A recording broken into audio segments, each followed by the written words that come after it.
Hello everyone, welcome back to learn with SB YouTube platform. और आज हम करने जा रहे हैं केमिस्ट्री का क्लास 12 का चैप्टर नंबर या unit number 2 electrochemistry, and this is for chemistry class 12 and we are doing this whole chapter in just one video. Okay, so let us begin with our chapter without wasting time. Electrochemistry में हम दो types के cell पढ़ेंगे, एक पढ़ेंगे electrochemical cell और एक पढ़ेंगे इलेक्ट्रोलिटिक सेल, या फिर उसे इलेक्ट्रोलिसिस भी कह देते हैं। ठीक है, तो सबसे पहले हमारे पास दो टाइप्स के सेल होते हैं। सबसे पहला इलेक्ट्रोकेमिकल सेल, ठीक है। पहले इसकी डेफिनेशन देख लेंगे, फिर दूसरे की। ठीक है, तो इसका मतलब क्या होता है ये पहले सिर्फ मतलब बता दूँ, उसके बाद में सारा करेंगे। ठीक है, the device in which chemical energy of spontaneous redox reaction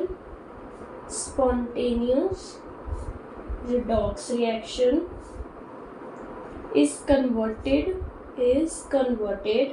into electrical energy. अब इसका मतलब समझ लेते हैं। ऐसी कोई सेल, ऐसी कोई डिवाइस जिसमें क्या होता है, एनर्जी जो केमिकल एनर्जी है ना, जैसे केमिकल एनर्जी प्रोड्यूस हो रही है स्पॉन्टेनियस रिडॉक्स रिएक्शन, मतलब रिडॉक्स रिएक्शन चल रहा है, जैसे केमिकल एनर्जी प्रोड्यूस हो रही है, उससे हम केमिकल एनर्जी को किस में चेंज कर देते हैं, इलेक्ट्रिकल एनर्जी में। इसकी एक एग्जाम्पल आ जाती है इलेक्ट्रोकेमिकल सेल की, गैल्वेनिक सेल। ठीक है, गैल्वेनिक सेल, सॉरी, इसका सेकंड नेम है गैल्वेनिक सेल। इसका आएगा आगे डैनियल सेल। ठीक है, यहाँ पे डैनियल सेल आएगा। अब इसकी सेकंड जो आ जाता है वो है इलेक्ट्रोलिटिक सेल। ठीक है, ये दो टाइप के सेल्स हैं। ये दो मतलब इस यूनिट में दो ऐसे मेन टॉपिक्स हैं, इलेक्ट्रोकेमिकल सेल और इलेक्ट्रोलिटिक सेल। इलेक्ट्रोकेमिकल सेल थोड़ा लंबा होता है इलेक्ट्रोलिटिक सेल से, मतलब लेंदी है ये थोड़ा। इलेक्ट्रोलिटिक सेल फिर भी से थोड़ा शॉर्ट है। ठीक है, इलेक्ट्रोलिटिक सेल का मतलब द फिनोमिना, ये कई बार ऐसे डेफिनेशन सीधी आ जाती है, तो इसलिए मैं लिखवा रही हूँ। The phenomena of chemical changes taking place by passage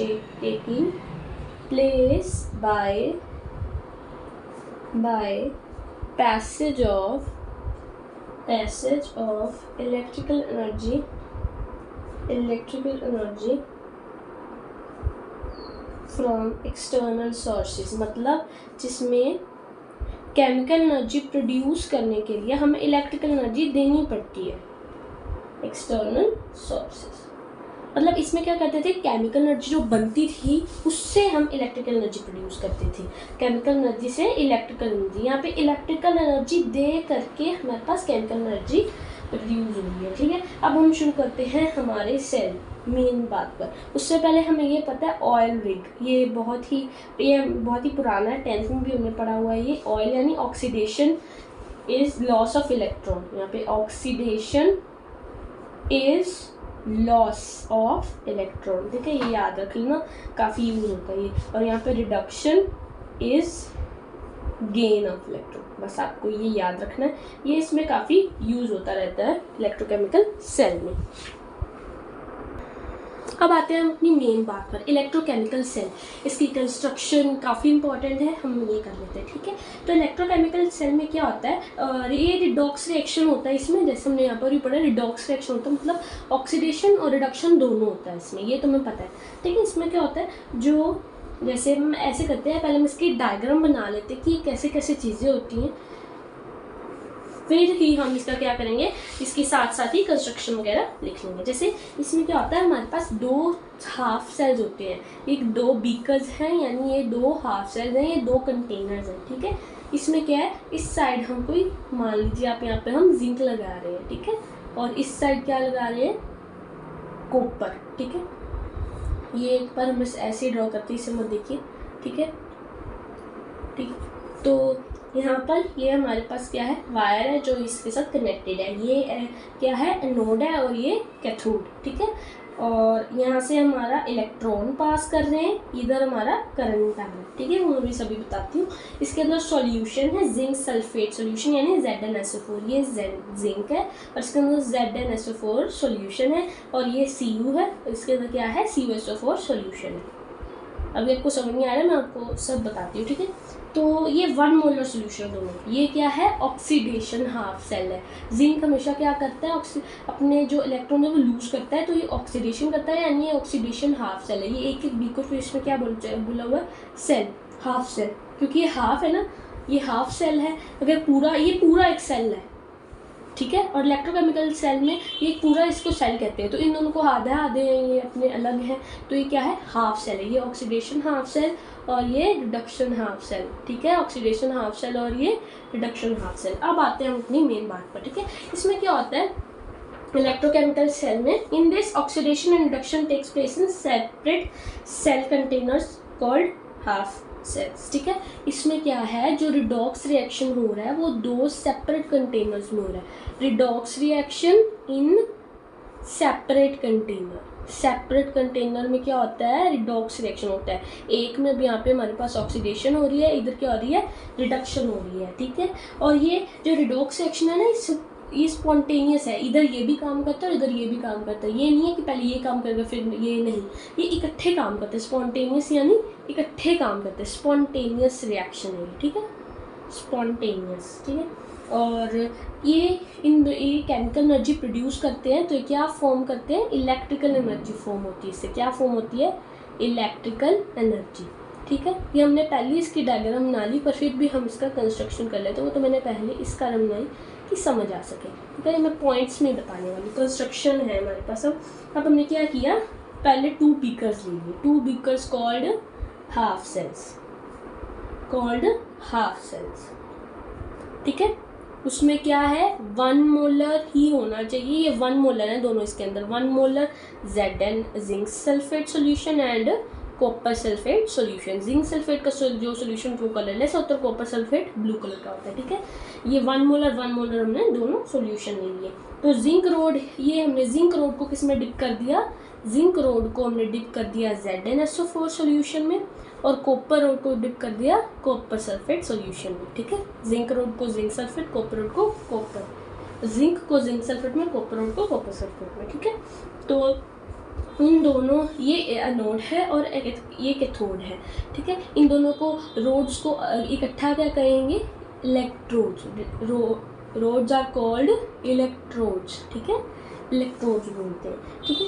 तो हमारा अगला, both rods are connected by ammeter and inverted U tube हम बनाते हैं। जो दोनों रोड्स है ना, वो एमीटर के साथ कनेक्टेड होती है, ठीक है। यहाँ पे हमारा क्या लगा होता है, एमीटर लगा होता है। Both rods are connected with ammeter, ठीक है, कनेक्टेड विद एमीटर, ये हम पढ़ेंगे। ये वैसे इसका मतलब पता है, जो करंट के चेंज को इंडिकेट करता है, पर फिर भी हम इसका मतलब, ये फिजिक्स में आता है टॉपिक, तो ये तब पढ़ने वाला टॉपिक है, ठीक है। अभी आप इसे जस्ट लर्न करिए कि ये एमीटर है। इसके साथ देखो, जैसे जैसे अब जिंक सल्फेट सोल्यूशन है ना, ठीक है। तो ये दोनों क्या है, कनेक्टेड विद एमीटर, दोनों किससे साथ कनेक्टेड है, एमीटर। देखो अब जो जिंक सल्फेट सोल्यूशन है ना, अब जिंक जो बदलेगा, मतलब इसमें से ये कैसे हो जाएगा, जिंक लूज करता है इलेक्ट्रॉन, ऑयल, जैसे हमने पढ़ा ना, ऑयल रिग और ऑक्सीडेशन हो रही है यहाँ पे, तो जिंक क्या करेगा, इलेक्ट्रॉन लूज कर देगा, मतलब Zn2+ हो जाएगा, प्लस 2 इलेक्ट्रॉन्स लीव कर देगा। इधर ये गेन करता है इलेक्ट्रॉन्स, तो Cu जो 2+ है इसके अंदर होगा, Cu, ये दोनों अलग अलग आयंस बने होंगे, तो ये इलेक्ट्रॉन्स गेन करेगा और क्या फॉर्म हो जाएगा, Cu+, ठीक है। अब जो ये जिंक होगा ना, ये यहाँ से टूटता जाएगा, जो ये वाला पार्ट है, ये जिंक इसके अंदर Zn+2 में चेंज होता जाएगा, ऐसे सारे Zn2+2+ में फॉर्म होते जाएंगे। ऐसे क्या होगा, जो ये सॉल्यूशन है ये पॉजिटिव हो जाएगा और ये नेगेटिव होता जाएगा। तो पॉजिटिव नेगेटिव अट्रैक्ट करते हैं, अगर ये अट्रैक्ट करेंगे तो ये फ्लो रुक जाएगा, अगर फ्लो रुक गया तो पूरा सेल भी बंद हो जाएगा। तो हम ये नहीं चाहते, हम चाहते हैं कि सेल चलता जाए। इसके कारण हम इसके अंदर क्या डाल देते हैं, यूट्यूब, इन्वर्टेड एक होती है यूट्यूब, इसे इन्वर्ट कर देना, यानी इन्वर्टेड यूट्यूब, उल्टा यूजन कह रहे हैं, ठीक है। तो इसके अंदर हम इन्वर्टेड यूट्यूब डाल दें, जिसे हम क्या कहते हैं, सॉल्ट ब्रिज, क्या कहते हैं, सॉल्ट ब्रिज। सॉल्ट ब्रिज का हम यूज़ करते हैं। सॉल्ट ब्रिज से क्या होता है, इसके अंदर हम फिल करते हैं KCl, NH4NO3 जैसे example, KCl, NH4NO3, NH4NO3, KNO3, ये हम इसमें फिल कर देते हैं। इससे फिल करने से क्या हो जाता है, जो K+ होता है ना, K+ और Cl नेगेटिव होते हैं इसमें, वो क्या करते हैं, K+ जो होता है वो इसमें चला जाता है, क्योंकि यहाँ पर तो कॉपर जो है ये इसका जो सॉल्यूशन होता है वो नेगेटिव होता है, K+ आने से ये फिर न्यूट्रल हो जाएगा और फिर ये वर्क करने लग जाता है। ठीक है, तो सॉल्ट ब्रिज हम यूज़ करते हैं इसके लिए। ठीक है, तो जो सॉल्यूशन होता है ना, ये सिर्फ ऐसे नहीं कैसे मिक्स कर देते तो बहुत जल्दी ख़त्म हो जाएगा, इसलिए जो सॉल्ट ब्रिज है ना उसके अंदर हम डालते हैं अगर जेली या फिर जेलेटिन। ठीक है, और जो ये इसका ये पार्ट होता है ना जहाँ से ये बाहर आते हैं, ये पोरस मटेरियल का बना होता है। इससे बना होता है पोरस मटेरियल, यानी थोड़ा थोड़ा करके सारा बाहर आ रहा है। ठीक है, अगर जेली डालने से वो क्या हो जाता है, जैसे हम कहते हैं ना थोड़ा गाढ़ा हो जाता है, दैट टाइप ऑफ थिंग। ठीक है, अब हम पढ़ते हैं ऑब्जर्वेशन हमारे पास क्या आती है। ऑब्जर्वेशन सबसे पहले तो हमने ऑब्जर्व किया कि जिंक रोड क्या कर रही है, हम अपना वेट लूज़ कर रही है, इसमें से Cu+2 इसके साथ चिपकता जा रहा है, तो ये मोटा होता जा रहा है और ये छोटा होता जा रहा है। ठीक है, तो हम लिख देंगे zinc loses weight, zinc rod loses weight. ठीक है, उधर ही कॉपर रोड गेन्स वेट। ठीक है, और अगर ये वेट लूज कर रहा है तो यहाँ पर इस सॉल्यूशन में बढ़ता जा रहा है ना जिंक+, तो हम क्या लिख देंगे, concentration of Zinc+2 in ZnSO4 increases, Zn+2 in ZnSO4 increases। ठीक है, और क्या हो जाएगा, Cu+2 in CuSO4 डिक्रीजेस, क्योंकि वो चिपकता जा रहा है। ठीक है, और लास्ट में जो करंट फ्लो है, अभी हमने यहाँ पर बात की थी कि जो करंट फ्लो है वो फ्लो होता है कैथोड से एनोड तक, क्योंकि यहाँ से तो इलेक्ट्रॉन जा रहे हैं, इलेक्ट्रॉन के ऑपोजिट ही करंट फ्लो करता है ना, कन्वेंशनल करंट। तो हम क्या करेंगे, जो इलेक्ट्रॉनिक करंट है वो एनोड टू कैथोड जा रहा है, और जो नॉर्मल कन्वेंशन करंट है वो कैथोड टू एनोड आ रहा है। ये हमारी क्या हो जाएंगी, ऑब्जर्वेशन हो जाएंगी। ठीक है, आगे हमारे पास आ जाता है एक्सप्लेनेशन आ जाती है। एक्सप्लेनेशन में हम बात करते हैं एक्सप्लेनेशन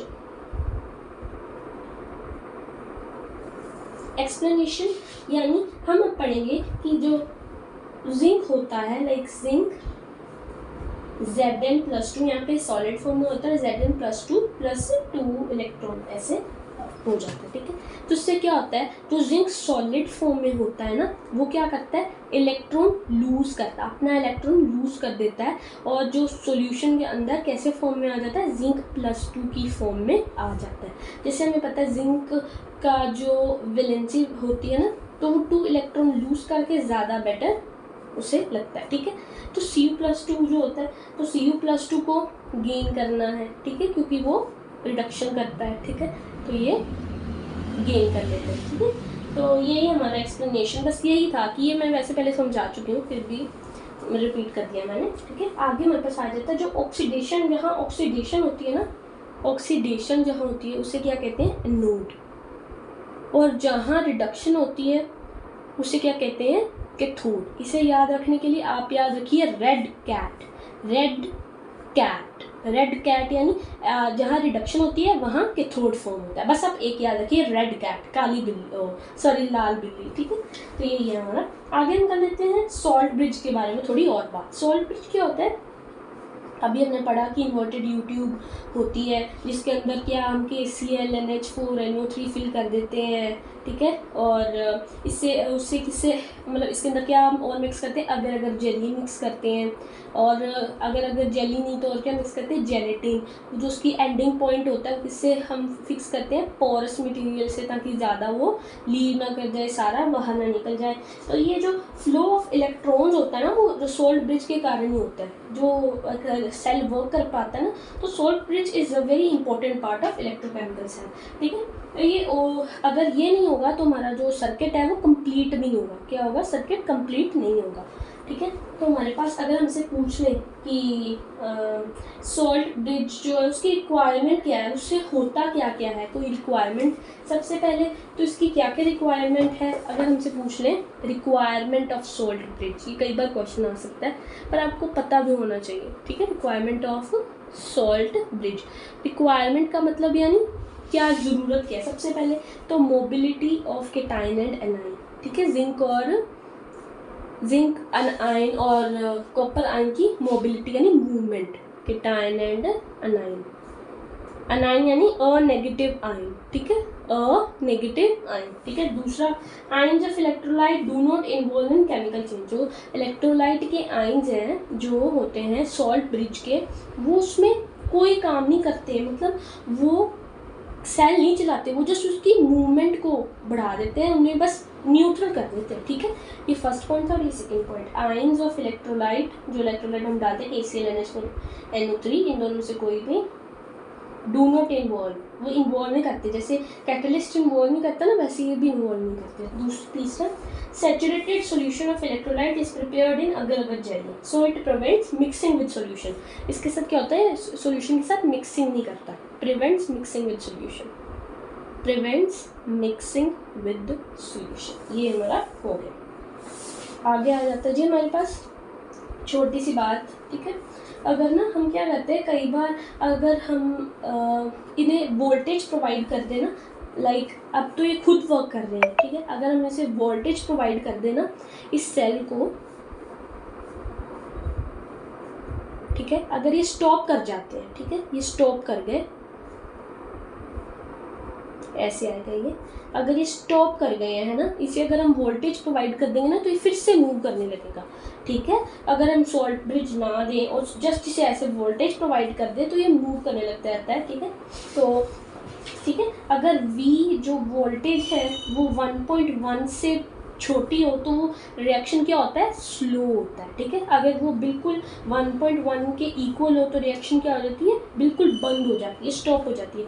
अगर वोल्टेज हम 1.1 वोल्ट से बड़ी दें तो क्या हो जाती है, रिएक्शन रिवर्स में चली जाती है, वो ऐसे मूव कर रही है तो वो उल्टी मूव करने लग जाएगी, अगर उल्टी मूव कर रही है तो सीधे डायरेक्शन में मूव करने लग जाएगी। अब हम पढ़ते हैं रिप्रेजेंट कैसे करते हैं हम इलेक्ट्रोकेमिकल सेल को। जैसे अभी हमने पढ़ा डायनल सेल, ये हमने पूरा ये सेल पढ़ा, तो इससे हम रिप्रेजेंटेशन कैसे देते हैं, ठीक है। अभी हमने पढ़ा जिंक क्या फॉर्म कर जाता है, जिंक +2 इलेक्ट्रॉन ऐसे फॉर्म कर जाते हैं, तो Cu+2 क्या कर लेता है, ये इलेक्ट्रॉन गेन कर लेता है, तो क्या बना लेता है Cu, ठीक है, इन सॉलिड फॉर्म। तो अगर हम इसे ये था एनोड की रिएक्शन और ये कैथोड की रिएक्शन, इसका हम ओवरऑल नेट रिएक्शन देखें तो क्या आ जाएगी, ये 2 और ये कट हो जाएगा, क्या आ जाएगा, zinc +Cu+2 gives zinc +2 Cu, ठीक है। अब हम ऐसे नहीं लिखते, अब ये पूरा बच्चों वाली चीज़ें हो गई, ठीक है। अब आता है हमारे पास एक नया मेथड, हम इसे कैसे डिनोट करते हैं, ठीक है। हम क्या करते हैं, जो एनोड वाली थिंग्स है ना, दोनों तरफ की जो एनोड वाली थिंग्स है ना, वो उसे हम लेफ्ट साइड पे रखते हैं जहाँ ऑक्सीडेशन हो रही होती है, ठीक है। एनोड को कहाँ रखते हैं, लेफ्ट में, जहाँ क्या होती है, ऑक्सीडेशन होती है, ठीक है। और कैथोड को कहाँ रखते हैं, राइट में, जहाँ क्या हो रही है, हमारी रिडक्शन हो रही होती है, हमने पढ़ा ना रेड कैट, ठीक है। तो जहाँ रिडक्शन हो रही होती है, मतलब हमारे पास अब यहाँ पे एनोड वाली चीज़ें कौन सी हैं, जिंक और जिंक+2, इसे हम एक साइड पे आप लिख लेते हैं, ठीक है, ऐसे लिख लिया, और ये वाली चीज़ों को एक साइड पे लिख लेते हैं, उन्होंने बोला ना जैसे लिखना। तो हम क्या करते हैं, एनोड मेटल पहले लिखना है, ये इसके मैं प्रॉपर्टीज़ बता रही हूँ रिप्रेजेंटेशन की।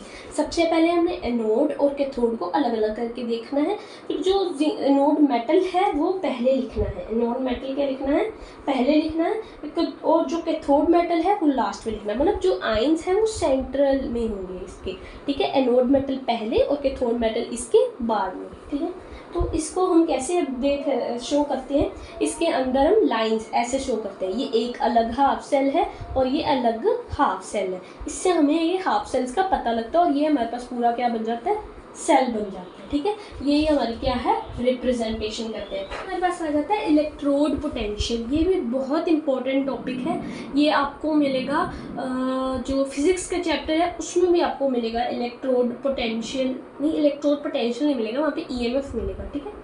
तो ये हम करते हैं, ठीक है। अब इलेक्ट्रोड पोटेंशियल का अभी हम मतलब देख लेते हैं, इसका मतलब क्या होता है, due to separation of charges between electrode and solution. जो ये सेपरेशन ऑफ चार्जेस होती है ना, इलेक्ट्रोड जो होते हैं ये इलेक्ट्रोड है और इसके सॉल्यूशन में जो सेपरेट कर दे, मतलब ये सेपरेट है ना एक दूसरे के, तो इनमें जो डिफरेंस आ जाता है ना चार्जेस का, उसके साथ क्या हो जाता है, पोटेंशियल सेटअप हो जाता है। और इस पोटेंशियल सेटअप को, इस इलेक्ट्रोड और इस सॉल्यूशन के बीच में इस सेटअप को क्या कहते हैं, electrode potential.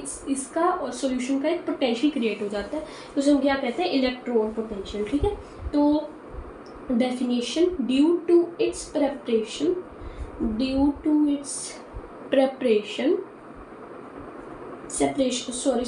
due to its separation of charges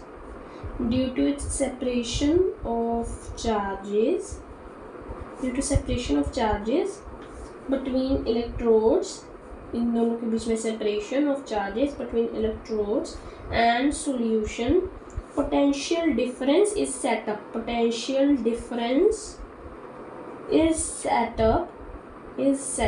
between metal electrode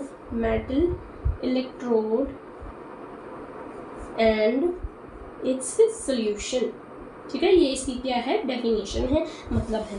ठीक है, अगर ये ऑक्सीडेशन, अगर ये इलेक्ट्रोड पोटेंशियल अगर ऑक्सीडेशन हाफ सेल में हो रहा है तो उसे क्या करेंगे, ऑक्सीडेशन इलेक्ट्रोड पोटेंशियल कह देंगे। अगर रिडक्शन हो रहा है तो उसे रिडक्शन इलेक्ट्रोड पोटेंशियल कह देंगे। ठीक है, ये कोई मुश्किल नहीं है, नॉर्मल है। अगर रिडक्शन वाले हाफ सेल में हो रहा है तो उसे कह देंगे रिडक्शन इलेक्ट्रोड पोटेंशियल। ठीक है, ये तो नॉर्मल है। ठीक है, अब हम बात करते हैं कि ऑक्सीडेशन पोटेंशियल होता है ना, और जो रिडक्शन पोटेंशियल होता है, वो एक दूसरे के क्या आते हैं, रिवर्स होते हैं।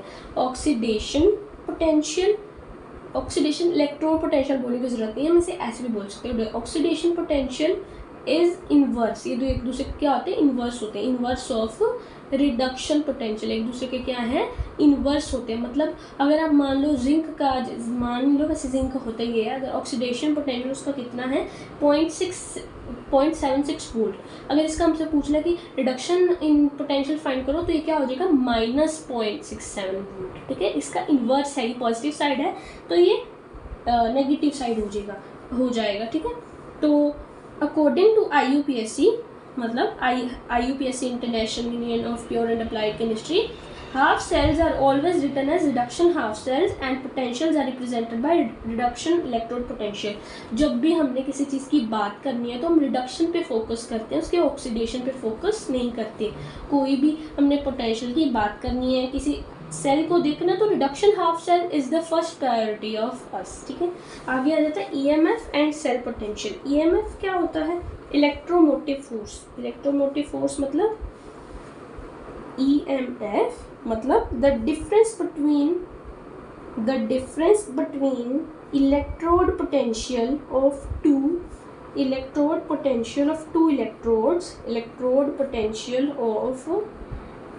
electrodes of an electrochemical cell। अब दो इलेक्ट्रोड, अब देखो इलेक्ट्रोकेमिकल सेल में क्या होते हैं, दो रोड्स होते हैं, इनको टुगेदरली इलेक्ट्रोड्स कहते हैं। ठीक है, अब इन दोनों के इलेक्ट्रोड पोटेंशियल का डिफरेंस, उसे क्या कहते हैं, EMF मतलब इलेक्ट्रोमोटिव फोर्स। इसे आप और ब्रीफ में पढ़ोगे फिजिक्स में, इसी चैप्टर में। ठीक है, इसी चैप्टर में नहीं, I am so sorry, physics के ही चैप्टर में पढ़ोगे। ठीक है, तो अब हम पढ़ेंगे electrode cell, EMF of cell हम कैसे फाइंड करते हैं। ठीक है, EMF ऑफ सेल क्या होता है, ठीक है, इसे हम कैसे लिख सकते हैं, oxidation potential of cathode plus oxidation potential of anode. पर हमें तो रिडक्शन लेने को बोला ना IUPAC वालों ने, तो ये क्या हो जाएगा, reduction potential of cathode plus reduction potential of anode.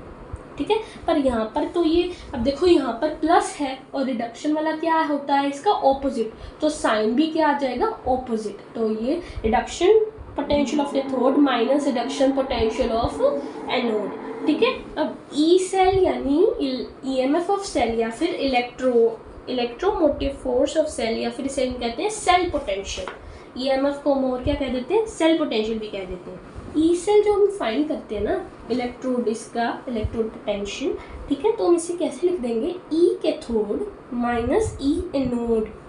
इसका भी मैं आपको बताती हूँ, मतलब कैथोड का पोटेंशियल और एनोड के पोटेंशियल को जब हम माइनस कर देते हैं तो पूरे सेल का हमारे पास पोटेंशियल आ जाता है। ठीक है, तो ये हमारा आंसर है। और एक इजी वे इसे याद रखने का, E right minus E left. जो हमारा कैथोड होता है वो ऑलवेज राइट साइड होता है और एनोड ऑलवेज लेफ्ट साइड होता है, तो हम इसे ऐसे भी याद रख सकते हैं। आगे हमारे पास आ जाता है difference between EMF and cell, EMF and potential. अब आपको कि ईएमएफ भी एक जैसा है और पोटेंशियल भी एक जैसा है, पर नहीं, ईएमएफ और पोटेंशियल में फ़र्क होता है, ठीक है। इसका और फ़र्क आप फिजिक्स में ही समझेंगे, मैं यहाँ पे बस आपको मेन बताने वाली हूँ। ईएमएफ का मतलब क्या होता है? पोटेंशियल डिफरेंस, पीडी यानी potential difference when no current is flowing, when no current is flowing, कोई करंट फ्लो नहीं करता, तो उसे हम क्या कहते हैं? ईएमएफ। अब यहाँ पे पोटेंशियल, यहाँ पे पोटेंशियल, ये इसका क्या है? Potential difference when current is flowing, potential difference between electrodes when current is flowing, ठीक है। जो ईएमएफ होता है ना, EMF is greater than potential, और इधर आप लिख देंगे potential is smaller than EMF, ठीक है। ये क्या होता है? Maximum work obtainable from cell, maximum work, जितना एक सेल वर्क कर सकता है ना, इतना ही होता है। ईएमएफ क्या होती है? मैक्सिमम वर्क होता है सेल का, मैक्सिमम वर्क ऑफ सेल, ठीक है। ये होता है इट इज़, यहाँ पे लिख देंगे लेस देन, ये कम होता है ना ईएमएफ से, तो लिख देंगे less than max work of cell, max work of cell, ठीक है। ये हमारा क्या होगा? क्या हो गया? ईएमएफ हो गया। आगे आ जाता है हमारे पास स्टैंडर्ड इलेक्ट्रोड पोटेंशियल। अभी तक हमने क्या पढ़ा? इलेक्ट्रोड पोटेंशियल के बारे में पढ़ा। अब हम पढ़ेंगे स्टैंडर्ड इलेक्ट्रोड पोटेंशियल। स्टैंडर्ड मतलब, स्टैंडर्ड को हम क्या कहते हैं? मतलब एक प्रॉपर स्टैंडर्ड जो हर जगह यूज होता है, ठीक है। तो इसे हम नॉर्मली क्या कहते हैं? शी कह देते हैं, जैसे स्टैंडर्ड हाइड्रोजन इलेक्ट्रोड, ठीक है। हाइड्रोजन को हम इसका क्या मानते हैं? बेस मानते हैं। हाफ सेल, अब अकेले तो वर्क कर नहीं सकते, 2 हाफ सेल के चाहिए, तो हम एब्सोल्यूट इलेक्ट्रोड पोटेंशियल भी यूज़ नहीं करते, इसलिए हम यूज़ नहीं कर सकते, इसलिए हम क्या करते हैं? रिलेटिव वैल्यूज़ यूज़ करते हैं। तो उसे रिलेटिव वैल्यूज़ यूज़ करने के लिए हम क्या करते हैं? एक हाइड्रोजन को हमने अपना देवता माना हुआ है, सब कुछ हम किसके साथ शेयर करते हैं? हाइड्रोजन के साथ। कब किससे रिलेट करते हैं? हाइड्रोजन। मतलब हाइड्रोजन क्या है? टॉपर है। तो हमारी क्लास में जो टॉपर होता है, हम अपने मार्क्स उससे देखते हैं ना, अगर इसके 99 आए तो आपके 98 आए हैं, तो आप देखते हो कि हाँ टॉपर के आसपास नंबर आए हैं। अगर बहुत कम आए तो हम कहेंगे टॉपर के तो बहुत ज़्यादा आए हैं। ऐसे मतलब टॉपर क्या है? हाइड्रोजन है। जैसे हम पहले एटॉमिक मासेस में देखते तो कार्बन क्या था? टॉपर था। यहाँ पे हाइड्रोजन टॉपर है, ठीक है। क्लास बदल गई, पढ़ने का तरीका भी बदल गया हाइड्रोजन और कार्बन का, ठीक है। तो इसे हम क्या कहते हैं? शी लड़की वाला शी नहीं, स्टैंडर्ड हाइड्रोजन इलेक्ट्रोड या फिर नॉर्मल हाइड्रोजन इलेक्ट्रोड, ठीक है। ये हमारा क्या हो गया? Standard hydrogen electrode. Standard hydrogen electrode क्या होता है? इसके इक्वल होता है 0 की। हाइड्रोजन का इलेक्ट्रोड पोटेंशियल क्या होता है? 0, ठीक है। तो अब हमें फाइंड करना हो, ठीक है। अब आगे हमारे पास ये अब स्टैंडर्ड हाइड्रोजन पोटेंशियल से ही हम बाकी फाइंड कर पाएंगे। जैसे अब हमसे पूछ लिया जाए, देखिए अभी हम बात करते हैं, अब हमसे पूछ लिया जाए नेक्स्ट क्वेश्चन हमसे, जैसे ये एक हमारे पास ये बीकर है और दूसरा बीकर है, इसके अंदर दोनों इलेक्ट्रोड्स हैं, sorry for the bad drawing, ठीक है। इसके अंदर हम जिंक है और इसके अंदर हाइड्रोजन H+ है, ठीक है। तो हमें कह दिया कि ई सेल फाइंड करो। ई सेल क्या होता था? ई कैथोड, मैम हमें पता है, ई कैथोड माइनस ई एनोड होता है हमारा ई सेल, ठीक है। तो अब हमें पता है ई कैथोड यानी रिडक्शन क्या होती है? जिंक पे होती है। जिंक क्या करता है? इलेक्ट्रॉन लूज करता है। तो सॉरी, तो इलेक्ट्रॉन, जिंक क्या करता है? हमारा इलेक्ट्रॉन लूज कर देता है, ठीक है। जिंक की टेंडेंसी क्या होती है? लूज इलेक्ट्रॉन करने की ज़्यादा होती है, ठीक है। तो इसकी टेंडेंसी क्या है? इलेक्ट्रॉन लूज करने की ज़्यादा। तो ई कैथोड में सबसे पहले हमारे पास क्या आ जाएगा?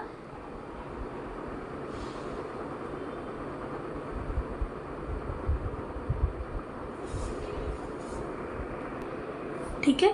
तो जिंक हमारा कहाँ आ जाएगा? यहाँ पे H+, क्योंकि एनोड पे क्या होती है? ऑक्सीडेशन, और ऑक्सीडेशन यानी लूज ऑफ इलेक्ट्रॉन। तो यहाँ आ जाएगा जिंक +2/Zn। पहले यहाँ पे हमने रिप्रेजेंटेशन में कैसे लिखते हैं? पहले हम लिख देते हैं जो हमारा आयन होता है, बाद में उसका मेटल, यहाँ पर आयन बाद में उसका मेटल। तो हमें पता है जिंक का अभी हमने किया था, क्या आया था -0.76, हमें पता है, ठीक है। अभी हम -0.76 ना लेके हम इसका नॉर्मल रिडक्शन पोटेंशियल लेते हैं, ठीक है। तो हमारे पास क्या आ जाएगा, ठीक है, 0.76 होता है इसका। तो हाइड्रोजन का भी मैं बताया मैंने क्या होता है 0, तो यहाँ पे माइनस इसका क्या 0.76, तो ई सेल कितना आ गया -0.76। सिमिलरली कैथोड की बात कॉपर की बात करें तो कॉपर कैथोड ज़्यादा स्ट्रॉन्ग है हाइड्रोजन से। इसकी एक भी हम सीरीज़ भी करेंगे जिससे आपको जल्दी याद हो जाएगा, ठीक है। ये ज़्यादा क्या कर सकता है, कैथोड यानी इंडक्शन यानी गेन ऑफ इलेक्ट्रॉन, ये ज़्यादा इलेक्ट्रॉन गेन करता है हाइड्रोजन से। तो यहाँ पर जो कॉपर होता है ना उसकी रीडिंग क्या होती है 0.34, ये माइनस क्या आ जाएगा 0। ये आपको बताया हुआ होगा पर आप Zn और Cu की आपको याद करनी चाहिए, ठीक है। तो हमारे पास ई सेल अगर कॉपर और H का हो तो हमारे पास ये आ जाएगा, ठीक है। अब हमने सबसे पहले क्या करना है, एनोड मेटल को लिख लेना है। एनोड मेटल कौन सा है यहाँ पे, जिंक, और कैथोड मेटल H2। एनोड यानी ऑक्सीडेशन, ऑक्सीडेशन यानी लूज ऑफ इलेक्ट्रॉन, इसके साथ इसका आयन प्लस यहाँ पे डबल ऐसे लाइन्स प्लस और यहाँ पे लाइन, ये हमारा क्या होगी रिप्रेजेंटेशन होगी, ठीक है। आगे हमारे पास अब आप मुझे इस वाला जो सेल था इसका आप रिप्रेजेंटेशन लिखकर कमेंट में शेयर करें। उसके बाद हमारे पास आ जाती है electrochemical series, the most important series. इसके साथ आप पूरा सॉल्व कर सकते हैं, इस तरह के क्वेश्चन आपको कुछ और करने की जरूरत नहीं है, ठीक है। तो हम लिखते हैं इलेक्ट्रोकेमिकल सीरीज, ठीक है। तो इसका मतलब क्या होता है, अरेंजमेंट्स ऑफ मेटल एलिमेंट्स, सिर्फ मेटल नहीं elements, in order of increasing electrode potential. Arrangement of elements in order of increasing electrode potential,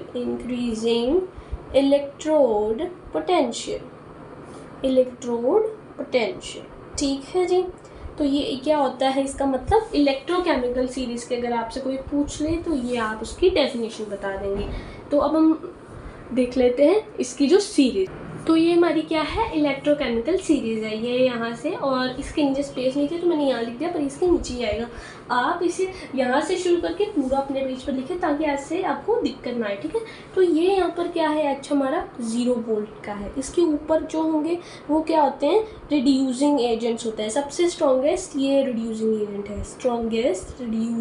है, रिड्यूसिंग एजेंट यानी ये सबसे ज़्यादा ऑक्सीडेशन करता है। और सबसे नीचे क्या आ जाता है, स्ट्रॉन्गेस्ट ऑक्सीडाइजिंग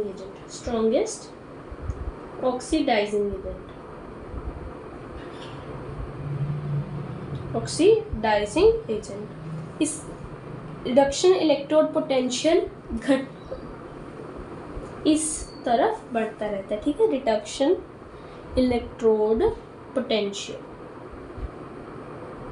ठीक है। यहाँ ये माइनस होते हैं, -3.05 वोल्ट होता है इसका, और यहाँ से ऐसे घटते घटते यहाँ पॉजिटिव में यहाँ पर शुरू हो जाता है, ठीक है। तो ये हमारा क्या है जी, इलेक्ट्रोकेमिकल सीरीज है। इसके बाद एक और जो बहुत इंपॉर्टेंट चीज़ थी कि जो रस्ट होती है ना, रस्ट का मिक्सचर जो होता है उससे हम कैसे शो करते हैं, Fe2O3। ये इसका नहीं है पर ये क्वेश्चन काफ़ी बार आ चुका है, ठीक है, तो इसलिए मैं आपको लिखवा रही हूँ।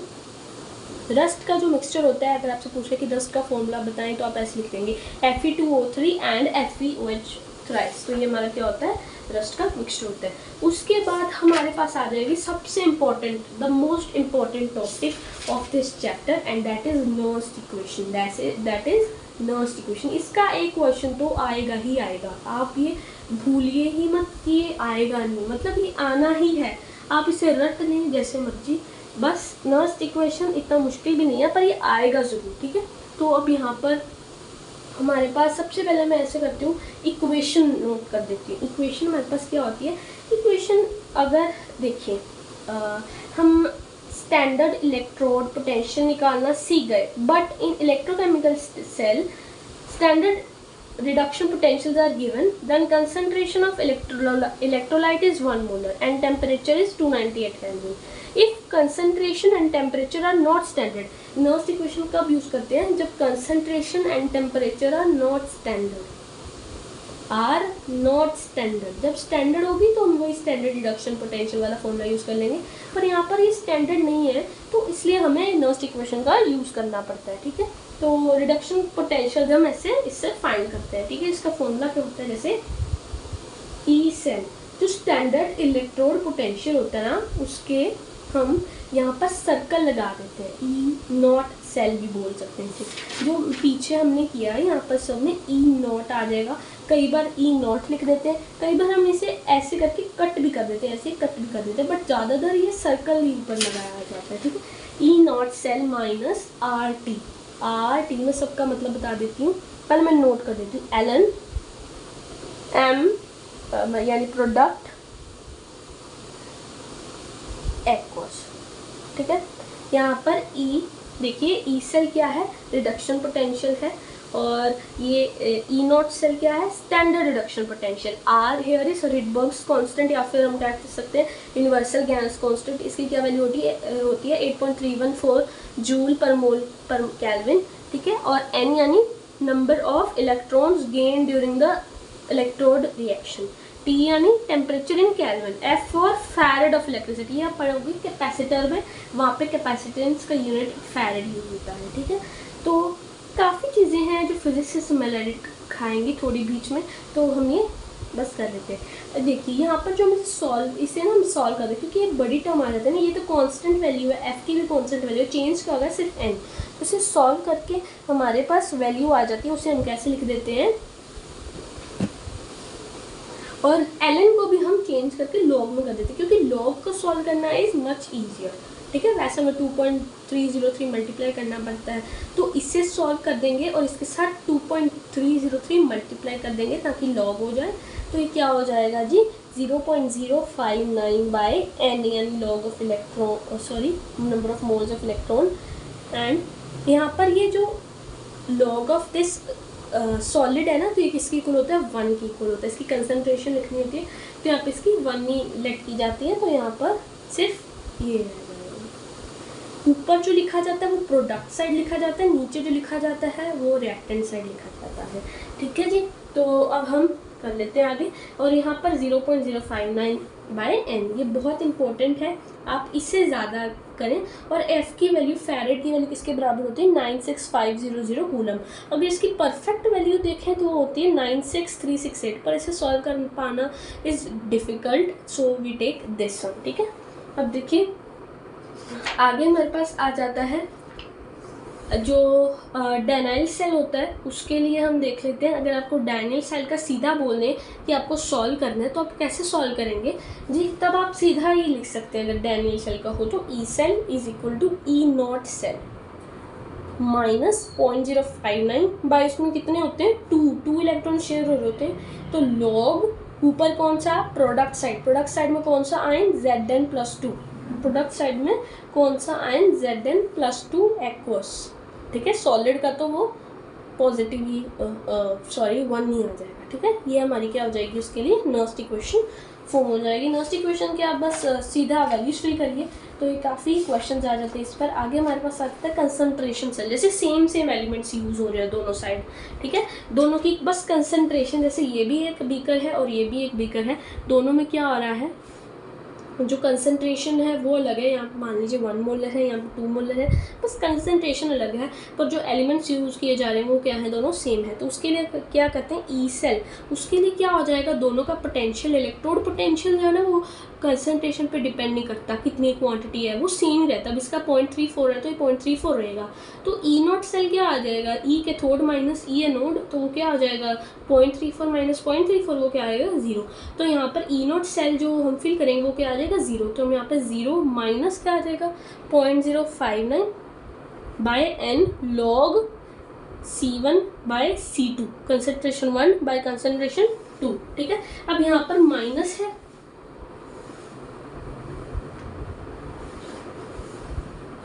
अब यहाँ पर माइनस है तो माइनस ये चेंज हो जाएगा, क्या आ जाएगा, E cell is equal to 0.059 by N log C2 by C1।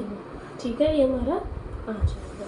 आगे हमारे पास आ जाता है, ये था हमारे पास कंसंट्रेशन सेल। आगे हमारे पास आ जाता है इक्विलिब्रियम कांस्टेंट, वो भी नर्स्ट इक्वेशन की ही है, ठीक है। Equilibrium constant, equilibrium constant from Nernst equation, ठीक है। तो आप देखिए जो इक्विलिब्रियम कांस्टेंट होता है ना वो किसके बराबर होता है, इसी चीज़ के बराबर होता है। इक्विलिब्रियम कांस्टेंट किसके बराबर होता है, इसी चीज़ के बराबर होता है, यानी जो Kc यानी equilibrium constant is equal to Zn+2/aqueous। अगर हम यही डैनियल सेल की एग्जांपल ले तो Cu+2/aqueous, ठीक है, इसी की एग्जांपल ले तो, ठीक है। तो ये इक्विलिब्रियम कांस्टेंट इसके इक्वल होता है। तो हम क्या लिख देंगे, ई नॉट सेल हमारे पास पहले ये था, ठीक है ना, तो ई नॉट सेल तो फिर कट ही हो जाएगा सेम, ठीक है। वेट सेकेंड, जो ई सेल है इक्विलिब्रियम में, जो ई सेल होता है वो किसके इक्वल होता है, 0 के इक्वल होता है, ठीक है। इक्विलिब्रियम में ना तो 0 is equal to E not cell minus 0.0059/n और Kc, क्योंकि यही लिखना होता है ना हमें यहाँ पर। Kc अब अकेला नहीं आएगा, log Kc आएगा, ठीक है ना। तो ये यहाँ पर ई सेल इधर आ गया, तो मतलब हम इसे इधर भेज दें तो क्या आ जाएगा, E not cell is equal to 0.059/n log Kc, ठीक है। ये हमारा क्या हो जाएगा जी, आंसर हो जाएगा, ठीक है। आगे हमारे पास क्या आ जाता है, इक्विलिब्रियम कांस्टेंट कर लिया। आगे हमारे पास आ जाता है electrochemical cell and Gibbs energy of reaction. जो गैल्वेनिक सेल में क्या होता है, galvanic cell and electrochemical cell में क्या होता है, डेल्टा जी यानी चेंज इन गिब्स एनर्जी क्या होती है, 0 से छोटी होती है, मतलब डिक्रीज करती है। पर इलेक्ट्रोलिटिक सेल जो होता है उसमें, अभी आपको इसे बस लर्न करिए, ठीक है, तो उसमें क्या करती है, ये बड़ी होती है, इंक्रीज करती है, ठीक है। तो हमें पता है, ये हमने पहले पढ़ा भी हुआ है कि delta V is equal to W/Q, ठीक है। W is equal to Q E cell, ठीक है। अब W is equal to NF E cell. Delta G किसके बराबर होता है, सबसे पहले वर्क के, तो हमने वर्क का फॉर्मुलेशन कर लिया, फॉर्मुलेशन किया तो हमें पता है इसे हम इसके इक्वल रख देंगे, तो हमारे पास क्या आ जाएगा, delta G is equal to NF E not cell. अब देखो work is done by the system, जो केमिस्ट्री होती है, अगर बाय द सिस्टम अगर सिस्टम है वो पैसे दे रहा है, उसके पैसे कम हो रहे हैं, नेगेटिव में आ रहे हैं, तो यहाँ पर भी डेल्टा जी और वर्क डन क्या हो जाएगा, नेगेटिव में आ जाएगा, ठीक है। System is doing work on surrounding पर वो क्या कर रहा है, वर्क कर रहा है, ठीक है। तो अब ये हमारा क्या हो गया जी, क्वेश्चन हो गया। अब हमें पूछ लें NF ई नॉट सेल की अगर हम वैल्यू इसमें फिल कर दें, जैसे हमने ये वाली अभी फाइंड की log Kc वाली, तो कैसे आ जाएगा, delta G is equal to minus NF RT/NF लिखने तो हम, क्योंकि ये कट हो सकता है ना, यहाँ पर जैसे जैसे वैल्यू 0.059 ना लिखें तो यहाँ पे आ जाएगा ln Kc, ln लिख देते हैं, ठीक है, ये कट हो जाएगा। और डेल्टा जी की वैल्यू क्या आ जाएगी, minus RT ln Kc, ln को 2.303 लिख दो तो माइनस 2. ये स्टैंडर्ड है, ठीक है, 2.303 RT log Kc, ठीक है। अगर आपको ई नॉट सेल का फाइंड करना है तो वहाँ पे डेल्टा जी भी नॉट लग जाएगा यहाँ पर। अगर आपको नॉर्मल डेल्टा जी फाइंड करना है सेल का तो ई सेल यूज होगा, ठीक है। दोनों को फाइंड करने के तरीके अलग हैं, ये नॉर्मल फाइंड किया जा सकता है, इसके लिए हमें नर्स्ट इक्वेशन की ज़रूरत पड़ेगी, ठीक है। एक हमारे पास एक छोटा सा चार्ट टाइप एक आ जाता है जिससे हम क्या कर सकते हैं, क्वेश्चन सॉल्व आसानी से कर सकते हैं। जैसे कि आप देखिए delta G nought, E cell और Kc, इन दोनों का इन तीनों का क्या है, एक सीरीज बनती है, ठीक है। तो जब डेल्टा जी नेगेटिव होता है तो ई सेल क्या हो जाता है, पॉजिटिव, तो पॉजिटिव है तो Kc बड़ा होता है 1 से, तो रिएक्शन क्या हो जाती है, फॉरवर्ड जाती है। अब इक्विलिब्रियम में है तो ये दोनों क्या होंगे, 0, Kc किसके इक्वल हो जाएगा, 1 के, तो यहाँ पर क्या होएगा रिएक्शन, यानी इक्विलिब्रियम में, ठीक है। अब फॉरवर्ड अगर बैकवर्ड रिएक्शन हो तो डेल्टा जी पॉजिटिव हो जाएगा, नेगेटिव, और Kc 1 से छोटा हो जाएगा, तो यहाँ पर बैकवर्ड रिएक्शन हो जाएगा। ई सेल क्या होता है ना, वो इंट्रिंसिक प्रॉपर्टी होती है, it's value does not depend on n, जो ई सेल की वैल्यू होती है it does not depend on n, intrinsic property, और डेल्टा जी क्या होती है, वो एक एक्सट्रिंसिक प्रॉपर्टी होती है। डेल्टा जी क्या होती है, एक्सट्रिंसिक प्रॉपर्टी होती है, ये डिपेंड करती है, और ये इंट्रिंसिक। ठीक है, ये हमारा अब तक हमने क्या क्या पढ़ लिया, काफ़ी सारी चीज़ें हमने पढ़ ली हैं। तो आप तो ये रिपीट में देखें, इसके क्वेश्चन सॉल्व करें, तो आपका जो सारा जो डाउट होगा वो सॉल्व हो जाएगा। फिर भी आपको कोई क्वेश्चन है तो comment section is open for you all, आप मुझसे पूछ सकते हैं। यहाँ आकर हमारा सारा इलेक्ट्रोकेमिकल सेल फिनिश हो चुका है वन शॉट का। अब हम शुरू करते हैं इलेक्ट्रोलिसिस। इलेक्ट्रोलिसिस की डेफिनेशन में पढ़ी थी कि हम जब इलेक्ट्रिकल एनर्जी देते हैं तो वो सेल जो होता है मूव करता है और केमिकल एनर्जी प्रोड्यूस होती है। ठीक है, movement of ions in solution को हम क्या कहते हैं, movement of ions in solution को हम कहते हैं ionic conduction. Movement of ions in solution को क्या हम कहते हैं, आयनिक कंडक्शन या फिर इलेक्ट्रोलिटिक कंडक्शन। आयनिक कंडक्शन या फिर इलेक्ट्रोलिटिक कंडक्शन। ठीक है, जो प्रोसेस होता है ना वो एक ही वेसल में होता है। जैसे इलेक्ट्रोकेमिकल सेल में तो दो होते हैं ना, इसमें एक ही वेसल में दोनों ड्रोन्स होती हैं, और इसे हम क्या कहते हैं, electrolytic tank. Electrolytic tank, electrolytic tank. ठीक है जी, ये हमारा क्या हो गया, इसमें एनोड और कैथोड के साइंस भी दोनों क्या हो जाते हैं, अलग अलग हो जाते हैं। सबसे पहले तो हम क्या करते हैं, हम करते हैं फैराडेज लॉ ऑफ इलेक्ट्रोलिसिस। ये बहुत इंपॉर्टेंट है, इसके दोनों लॉज को मैं बहुत ही जल्दी समझाने वाली हूँ, तो प्लीज़ कंसंट्रेट, इधर उधर मत देखो, यूट्यूब नीचे स्क्रॉल मत करो, इस पर फोकस करो। ठीक है, अपने पेन पेंसिल के साथ नोट करके आप साथ साथ नोट करें, ये बहुत ही यूजफुल है आपके लिए one shot notes. Faraday's laws of electrolysis, first law भी आसान है, सेकेंड लॉ भी बहुत आसान है। ठीक है, फर्स्ट लॉ में क्या कहता है, द अमाउंट ऑफ, सबसे पहले इसकी हम लिख देते हैं W = ZIT। ये हमारा क्या है, फॉर्मुलेशन है इसका। ठीक है, the amount of any substance, जितने भी हम सब्सटेंस का अमाउंट देते हैं, अमाउंट यहाँ पर W क्या है, वेट है, अमाउंट है। Amount of any substance deposited और लिबरेटेड एट इलेक्ट्रोड, ये किसके प्रोपोर्शनल होता है, किसके प्रोपोर्शनल होता है, Q के। ठीक है, Q here means charge। ठीक है, the amount of any substance deposited or liberated at any electrode is directly proportional to the quantity of electricity passed through that electrolyte। अब Q को हम कैसे लिख सकते हैं, IT, क्योंकि I = Q/T, तो W यहाँ पर क्या आ जाएगा, = ये साइन हटाएंगे तो एक कांस्टेंट आ जाएगा साथ में IT, क्योंकि इसको हम लिख सकते हैं ना, तो हमारा फॉर्मुलेशन मैंने पहले लिखा था वैसे ही आ गया। Z क्या है यहाँ पे, ये है इलेक्ट्रोकेमिकल इक्विवेलेंट, इसकी कोई वैल्यू हमें फाइंड करनी होती है। ठीक है, इस इलेक्ट्रोकेमिकल इक्विवेलेंट ये हमें दी होती है, थोड़ा सा दिमाग लगा के बस इसे निकालना होता है, electrochemical equivalent.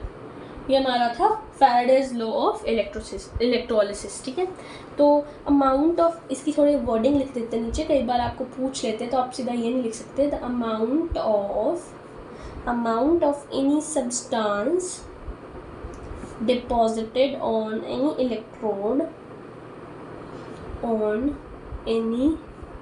Electrode is directly proportional to quantity of electricity passed, quantity of Q passed। ठीक है जी, अब फैराडेज सेकंड लॉ भी आसान है, बस इसमें थोड़ा दिमाग लगाना है। ठीक है, Faraday's second law of electrolysis, when same amount of electricity is passed through different electrolytes connected in series, then the weight of substance produced at electrode is directly proportional to their chemical equivalent weight। समझ रहे हो, देखो जैसे हमने same amount of जो क्या उसे कहते हैं इलेक्ट्रिसिटी पास की, यहाँ पे दो ऐसे बने हुए हैं। ठीक है, इसके साथ कनेक्टेड और इसके साथ, sorry for the space. Okay, अब ये इन दोनों में क्या हो रहा है, सेम इलेक्ट्रिसिटी पास की जा रही है डिफरेंट इलेक्ट्रोलाइट्स में से, सीरीज में लगा हुआ है सारा, तो वेट ऑफ सब्सटेंस जो बनेगा, जो आएगा इस इलेक्ट्रोड के ऊपर, वो किसके डायरेक्टली प्रोपोर्शनल होगा, इसके केमिकली इक्विवेलेंट वेट की। किसके प्रोपोर्शनल होगा, केमिकली इक्विवेलेंट वेट। इसकी मैं वर्डिंग लिख देती हूँ, जैसे when when same amount of electricity में इसमें कोई न्यूमेरिकल नहीं करा रही, वैसे इस चैप्टर में काफ़ी न्यूमेरिकल है, बिकॉज अगर हम न्यूमेरिकल शुरू करेंगे तो ये चैप्टर ख़त्म होने में टाइम लग जाएगा। Through different electrolytes, through different electrolytes connected in series, then the weight of substance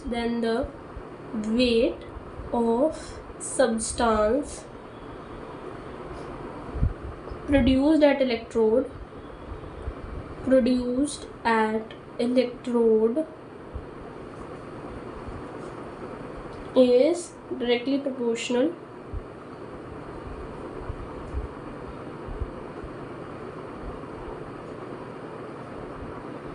to that chemical equivalent weight. एक और बात, जब आपको सब समझ आ जाता है तो इस वीडियो लेक्चर से अगर आपको सब कुछ समझ लग जाता है तो आप लास्ट में कमेंट में ये लिखकर ज़रूर छोड़िए कि we have learned with SP. ऐसे मुझे लगेगा कि हाँ मैंने किसी को तो पढ़ाया है, नहीं तो वैसे तो कुछ पता ही नहीं लगेगा। ठीक है, बस आप just leave a comment that we have और I have learned with SP. ठीक है, तो ये हमारा क्या है, फैराडेज सेकंड लॉ। लाइक आप देखिए वेट ऑफ, हमने कोई वेट ऑफ एक्स सब्सटेंस है, एक्स, ठीक है, डिपॉजिट हुआ वो, ठीक है, और नीचे वेट ऑफ वाई कोई भी सब्सटेंस डिपॉजिट हुआ, तो किसके इक्वलेंट होगा, किसके इक्वल आएगा, equivalent weight of X by equivalent weight of Y. जितना वेट इसका इक्वलेंट और इसका इक्वलेंट वेट।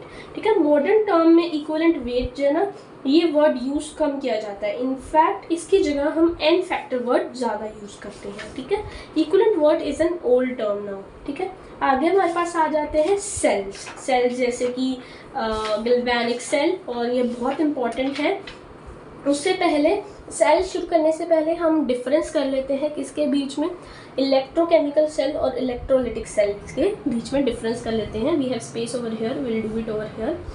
इलेक्ट्रोकेमिकल सेल, ठीक है, electrochemical cell by in difference with electrolytic cell.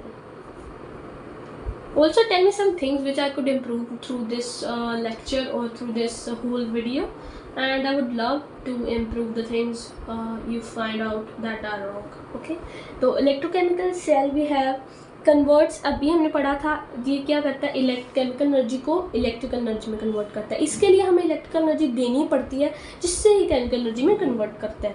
ये इसमें एनोड क्या होता है, वो नेगेटिव होता है, इसमें कैथोड पॉजिटिव होता है, इसमें बिल्कुल उल्टा हो जाता है। ठीक है, एक प्रकार से देखा जाए तो ये इलेक्ट्रोकेमिकल सेल, इलेक्ट्रोलिटिक सेल एक दूसरे के क्या है, इन्वर्स ही है। सब कुछ इन दोनों में क्या है, अलग है, ऑपोजिट है। तो यहाँ पे ए क्या हो जाता है, पॉजिटिव हो जाता है, और सी क्या हो जाता है, नेगेटिव हो जाता है। इसमें हाफ सेल्स होते हैं, इसमें half cells don't exist, we have one cell only, एक ही सेल, एक ही बीकर यूज होता है। इसमें जो क्या होता है, इलेक्ट्रॉन्स मूव फ्रॉम, इलेक्ट्रॉन्स कहाँ से कहाँ मूव करते हैं, anode to cathode, but on this side cathode to anode move करते हैं इलेक्ट्रॉन्स। ठीक है, तो ये हमारा 4 हो चुके। और एक लास्ट पॉइंट क्या है, spontaneous redox reaction and produces electrical energy. आप क्या कर सकते हैं, मतलब आप इसकी यहाँ पर एक डेफिनेशन जैसे हमने स्टार्टिंग में की थी वो यहाँ पर लिख दी है, और इसकी एक डायग्राम बना दे लाइक डैनियल सेल की। ठीक है, तो यहाँ पर भी आप कोई एग्जांपल दे सकते हैं। ठीक है, तो आप क्या करें, एक तो यहाँ पे ये आपने चीज़ें लिखनी, एक इसकी यहाँ पे डेफिनेशन लिख दें, दूसरा डायग्राम बना दें, तो आपको पूरे 5 मार्क्स का अगर आपको कोई क्वेश्चन आता है तो आपको पूरे मिल जाएंगे। नेक्स्ट हमारे पास आ जाते हैं बहुत ही important commercial cells. The very important thing of this chapter is commercial cells. सबसे पहले गैल्वेनिक सेल की बात करेंगे। 2 टाइप के सेल होते हैं। ठीक है, 2 टाइप्स के सेल होते हैं, एक होते हैं प्राइमरी सेल, फिर आते हैं सेकेंडरी सेल। प्राइमरी सेल यानी नॉट रिचार्जेबल, सेकेंडरी सेल मतलब रिचार्जेबल।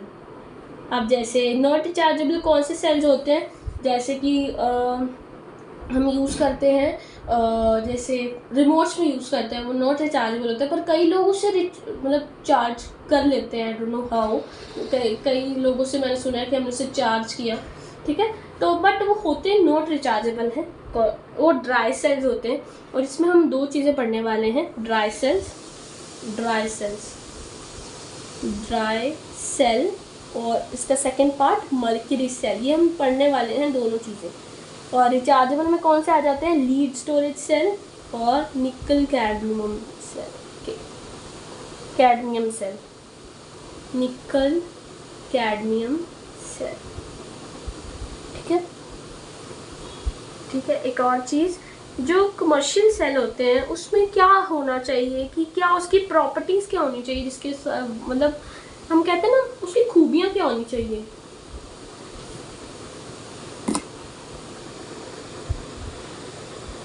ठीक है, उसकी खूबियाँ क्या होनी चाहिए। खूबियाँ मतलब देखिए, अब जो सेल्स हम चूज़ करेंगे, कैसे सेल्स हम चूज़ करना पसंद करेंगे कमर्शियल, सबसे पहले तो उसकी जो बैटरी है वो लाइट होनी चाहिए, लाइट वेट होनी चाहिए। दूसरा, लॉन्ग लाइफ होनी चाहिए उसकी, बहुत जल्दी ख़त्म नहीं होनी चाहिए। जैसे हम टॉयज़ वगैरह लेते हैं, अगर उसकी लाइफ लॉन्ग लाइफ ना हो तो हम वो टॉयज़ पसंद नहीं करते, बच्चे भी वो टॉयज़ पसंद नहीं करते। से thirdly, voltage should remain same during use, ठीक है। तो तीसरा उसमें क्या होना चाहिए, voltage should remain same during use, वो बदलनी नहीं चाहिए। मतलब कहीं स्लो चलने लग जाते हैं जैसे हमारी कार्स, वोल्टेज कम हो जाती, तो वैसी चीज़ नहीं होनी चाहिए।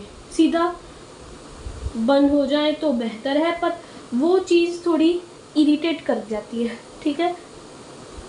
Voltage should remain same during use. कई बार उसमें बैटरी भी होती है पर फिर भी उसकी वोल्टेज ना फ्लक्चुएट करती रहती है, तो this should not be a cause of it, ठीक है। आगे हम शुरू करते हैं प्राइमरी सेल, यानी लैक्लांचे सेल, ड्राई सेल। सबसे पहले हमारे पास आता है dry cell, the most important, जिसे हम लैक्लांचे सेल भी कहते हैं। इसे हम टॉर्चेज में यूज़ करते हैं, कैलकुलेटर्स में यूज़ करते हैं, टॉयज़ में यूज़ करते हैं। इसमें जिंक सिलेंडर होता है।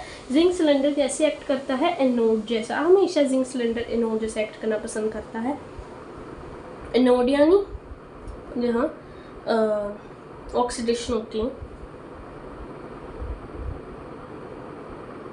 ठीक है। और आगे हमारे पास आता है एनोड, एनोड यानी जहाँ ऑक्सीडेशन होती है। और फिर आता है हमारे पास ग्रेफाइट रोड। ग्रेफाइट रोड कैसे एक्ट करता है, कैथोड जैसे, कैथोड। ये एक इलेक्ट्रोलिसिस जो हो रही है इसमें, ठीक है, क्योंकि सिंगल सेल में होगा तो इसलिए यहाँ पे जिंक क्या है, एनोड है, ठीक है। तो जो स्पेस हम ऐसे करते हैं, पहले मैं ड्रॉ कर देती हूँ। ये हमारी क्या है, ग्रेफाइट रोड है, ग्रेफाइट रोड।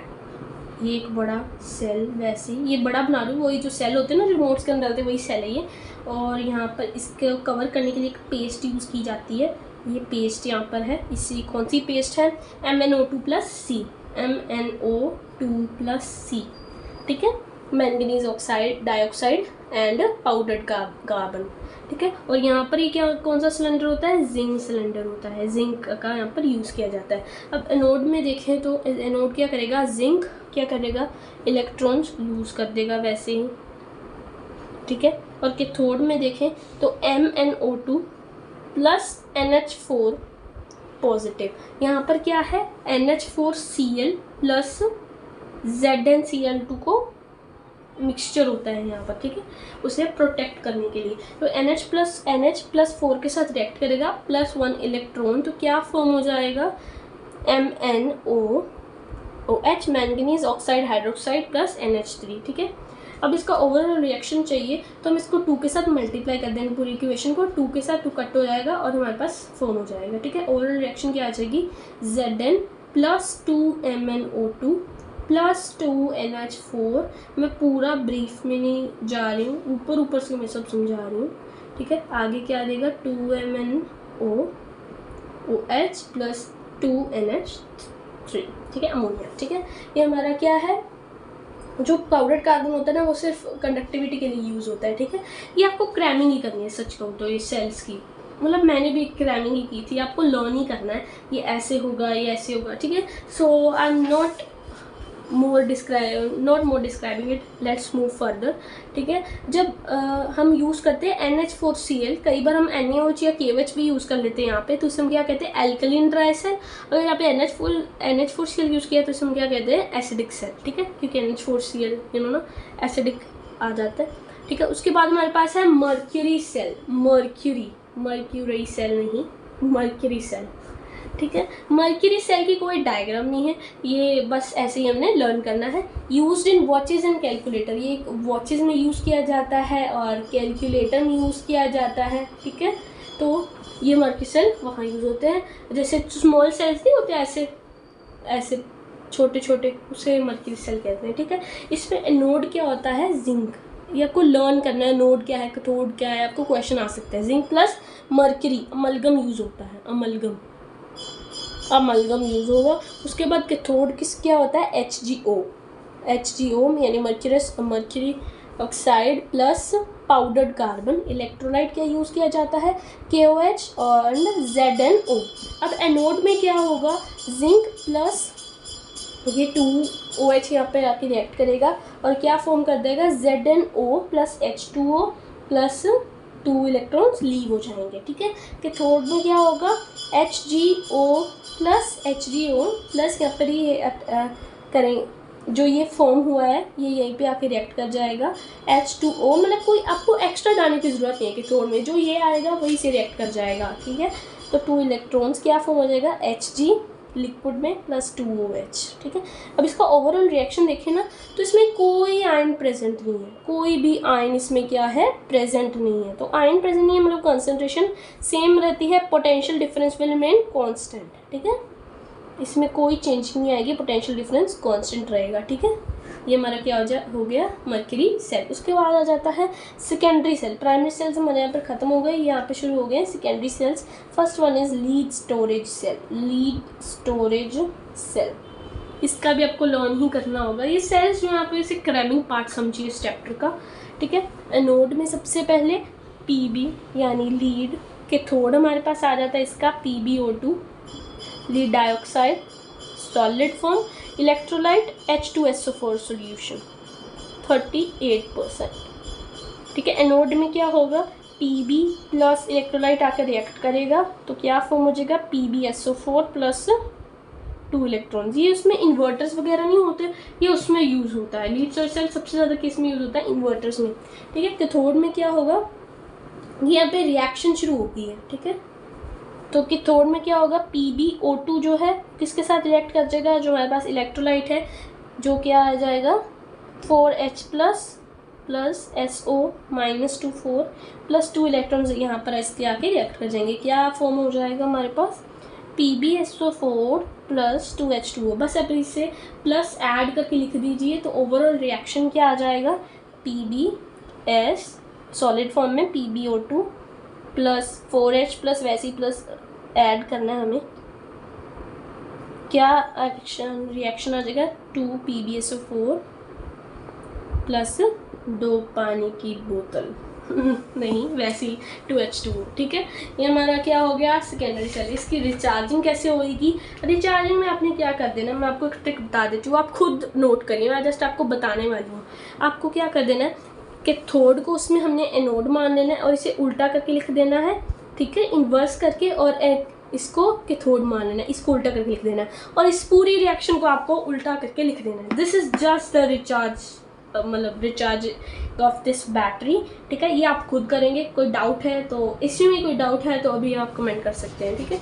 आगे आ जाता है निकल कैडमियम सेल। ये लॉन्गर लाइफ होते हैं पर ये बहुत एक्सपेंसिव होते हैं, smaller lighter and portable, but these are expensive, पैसा चाहिए इसे खरीदने के लिए, ठीक है। निकल कैडमियम सेल, जैसे बात चल रही है वैसे ही ये नोड क्या है, कैडमियम है।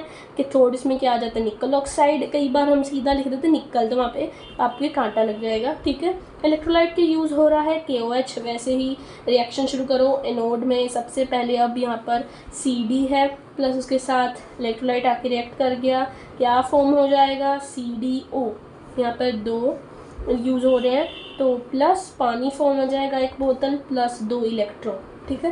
कैथोड की भी यही सेम रिएक्शन है, ऐसे ही जो ये वाला जो इलेक्ट्रॉन्स हैं वो यूज़ होंगे, क्या आ जाएगा NiOH थ्राइस प्लस 2 इलेक्ट्रॉन।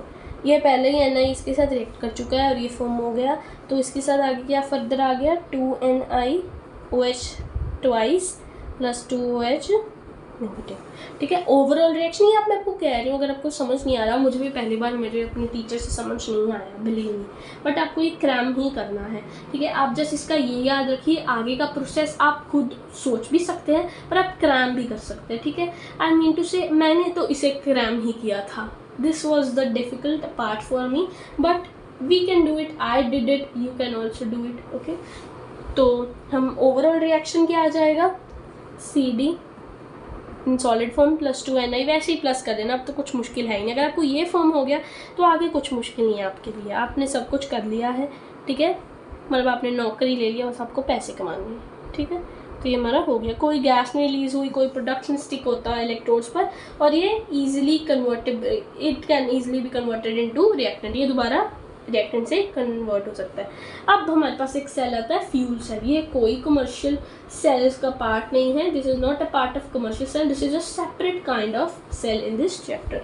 ठीक है, इसमें क्या है, एनोड जो हमारे पास, इसमें किसी नई चीज़ की ज़रूरत नहीं पड़ती, जो चीज़ें फॉर्म होती है उसी का यूज़ करके हम चीज़ें यूज़ करते हैं। ठीक है, और फ्यूल सेल्स क्या होते हैं, गैल्वेनिक सेल्स होते हैं, जिसमें एनर्जी कैसे बनती है, कंबशन ऑफ फ्यूल से। ठीक है, और डायरेक्टली किसमें कन्वर्ट हो जाती है, इलेक्ट्रिकल एनर्जी, जैसे हमने पढ़ा ही है गैल्वेनिक सेल्स में। ठीक है, तो इसमें क्या होगा, इसकी डायग्राम मैं बना लेती हूँ पहले।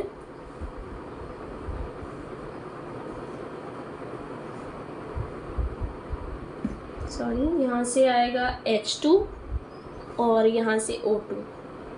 ठीक है, ये एक इलेक्ट्रोड है, ये एक इलेक्ट्रोड है, ये है एनोड और ये है कैथोड। ठीक है, तो हमारे पास, so sorry for the shade diagram. ठीक है, अब इसमें porous carbon with catalyst like PTPD। ठीक है, यहाँ पे क्या होता है, पोरस कार्बन। ठीक है, पोरस कार्बन। अब यहाँ पे एनोड क्या होता है, एनोड के साथ ये रिएक्ट करे तो एनोड कैसे होता है, H2 प्लस यहाँ पे इलेक्ट्रोलाइट KOH यूज़ करता है, तो KOH आ जाएगा OH, 2H2O प्रोड्यूस हो जाएगा प्लस 2 इलेक्ट्रॉन, यहाँ पे सॉरी 2 यूज़ होगा। ठीक है, कैथोड भी ऐसे ही क्या फॉर्म हो जाएगा, O2 प्लस, यही चीज़ें यूज़ करेगा, मैंने बोला ना एक्स्ट्रा कुछ नहीं यूज़ करना, जो चीज़ें फॉर्म होंगी उसी से ही नई चीज़ बन जाएगी। ठीक है, ओवरऑल क्या आएगा, ये बस इसे ऐड कर दो, ये पता लग गया तो और करने की ज़रूरत ही क्या है, 2H2O लिक्विड। ठीक है, इसके advantages, no need of electrodes. ठीक है, ये हमने कार्बन का ही यूज़ किया था, no need of rods, electrodes. ठीक है, सेकेंडली एफिशिएंट, बहुत ज़्यादा highly efficient, continuous source of energy होती है इसमें, continuous source of energy, continuous source of energy, and the last but not the least pollution free, sorry इसका और भी है, ये सेकंड लास्ट है, and no बाई प्रोडक्ट्स, कोई बाई प्रोडक्ट्स नहीं होते, एक जैसे प्रोडक्ट्स फॉर्म होते हैं। ठीक है जी, ये हमारे क्या होगी, एडवांटेजेस होगी। ठीक है, अगली बार मैं कोशिश करूँगी अच्छी हैंड राइटिंग में सब कुछ लिखूँ, सॉरी फॉर दिस पार्ट। ठीक है, आगे हम थोड़ा नाइस नीट क्लीन लिखेंगे। ठीक है, आगे हमारे पास आ जाता है कोरोजन। ठीक है, कोरोजन हम पढ़ लेते, कोरोजन हमने मतलब नॉर्मल भाषा में बात करें तो लाइक हमने देखा ना, लाइक कूलर्स, सबसे पहले तो इंडियन कूलर्स में सबसे ज़्यादा जैसे जिसे जंग लगना होता है वो क्या होता है, वो उसे रस्टिंग कहते हैं, वो टाइप ऑफ कोरोजन है, क्योंकि स्पेसिफिकली आयरन की कोरोजन को क्या कहते हैं, रस्टिंग कहते हैं। ठीक है, कोरोजन यानी metals when let me right it first. ठीक है, सबसे पहले इसकी definition, when metals are exposed to air, let me write it beautifully now from here, when metals are exposed to air, then they react with air to form undesirable compounds, undesirable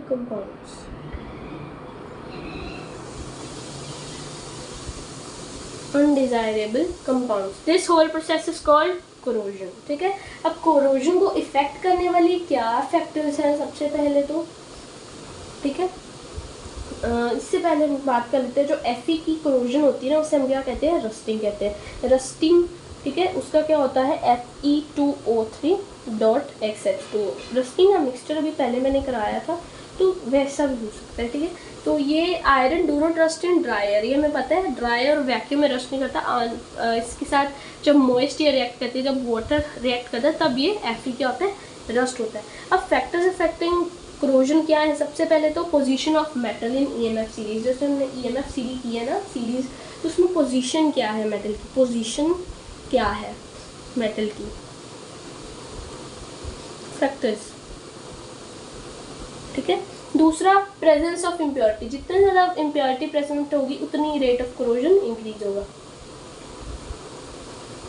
presence of impurity,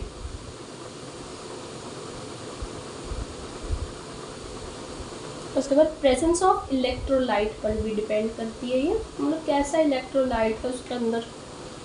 then presence of CO2 in water, you have to just learn it, ठीक है। Presence of protective coating है अगर उसके ऊपर, तो फिर ये धीरे धीरे रिएक्ट करेगी, ठीक है, या फिर रिएक्ट नहीं करेगी, ठीक है।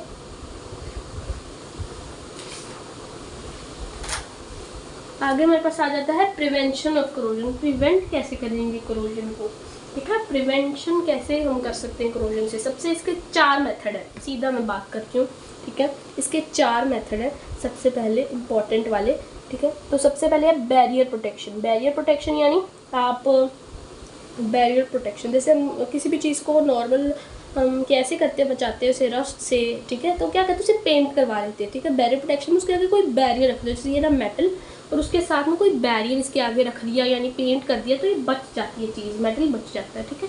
तो बैरियर प्रोटेक्शन यानी इसको पेंट करवा दो, या फिर ऑयल या ग्रीस इसके ऊपर लगा दो, ऑयल या फिर ग्रीस, या फिर इलेक्ट्रोप्लेटिंग ऑफ मेटल्स, इलेक्ट्रोप्लेट कर दो कोई मेटल जो कम है रिएक्टिव, ठीक है। उसके बाद सैक्रिफिशियल प्रोटेक्शन, सैक्रिफिशियल प्रोटेक्शन, अब इसमें देखना होता है कि ज़्यादा रिएक्टिव कौन सा, ज़्यादा रिएक्टिव, अब अगर हम आयरन का ही लें एग्जांपल, तो Fe से ज़्यादा रिएक्टिव जिंक होता है ना, तो जिंक हम जैसे ये Fe है, इसके ऊपर हम जिंक ही ऐसे रिएक्ट करवा दें, तो इसके ऊपर जैसे वाटर आया तो ये इसके साथ रिएक्ट करेगा, Fe रिएक्ट नहीं करेगा, ठीक है। Fe रिएक्ट क्या करेगा, नहीं करेगा। अगर यहाँ पर ऐसे होल भी आ जाए ना, यहाँ पे कुछ स्पेस में है, तो फिर भी Fe रिएक्ट नहीं से कर पाएगा, क्योंकि जिंक स्ट्रॉन्ग है ना, तो फिर वो रिएक्ट कर जाएगा।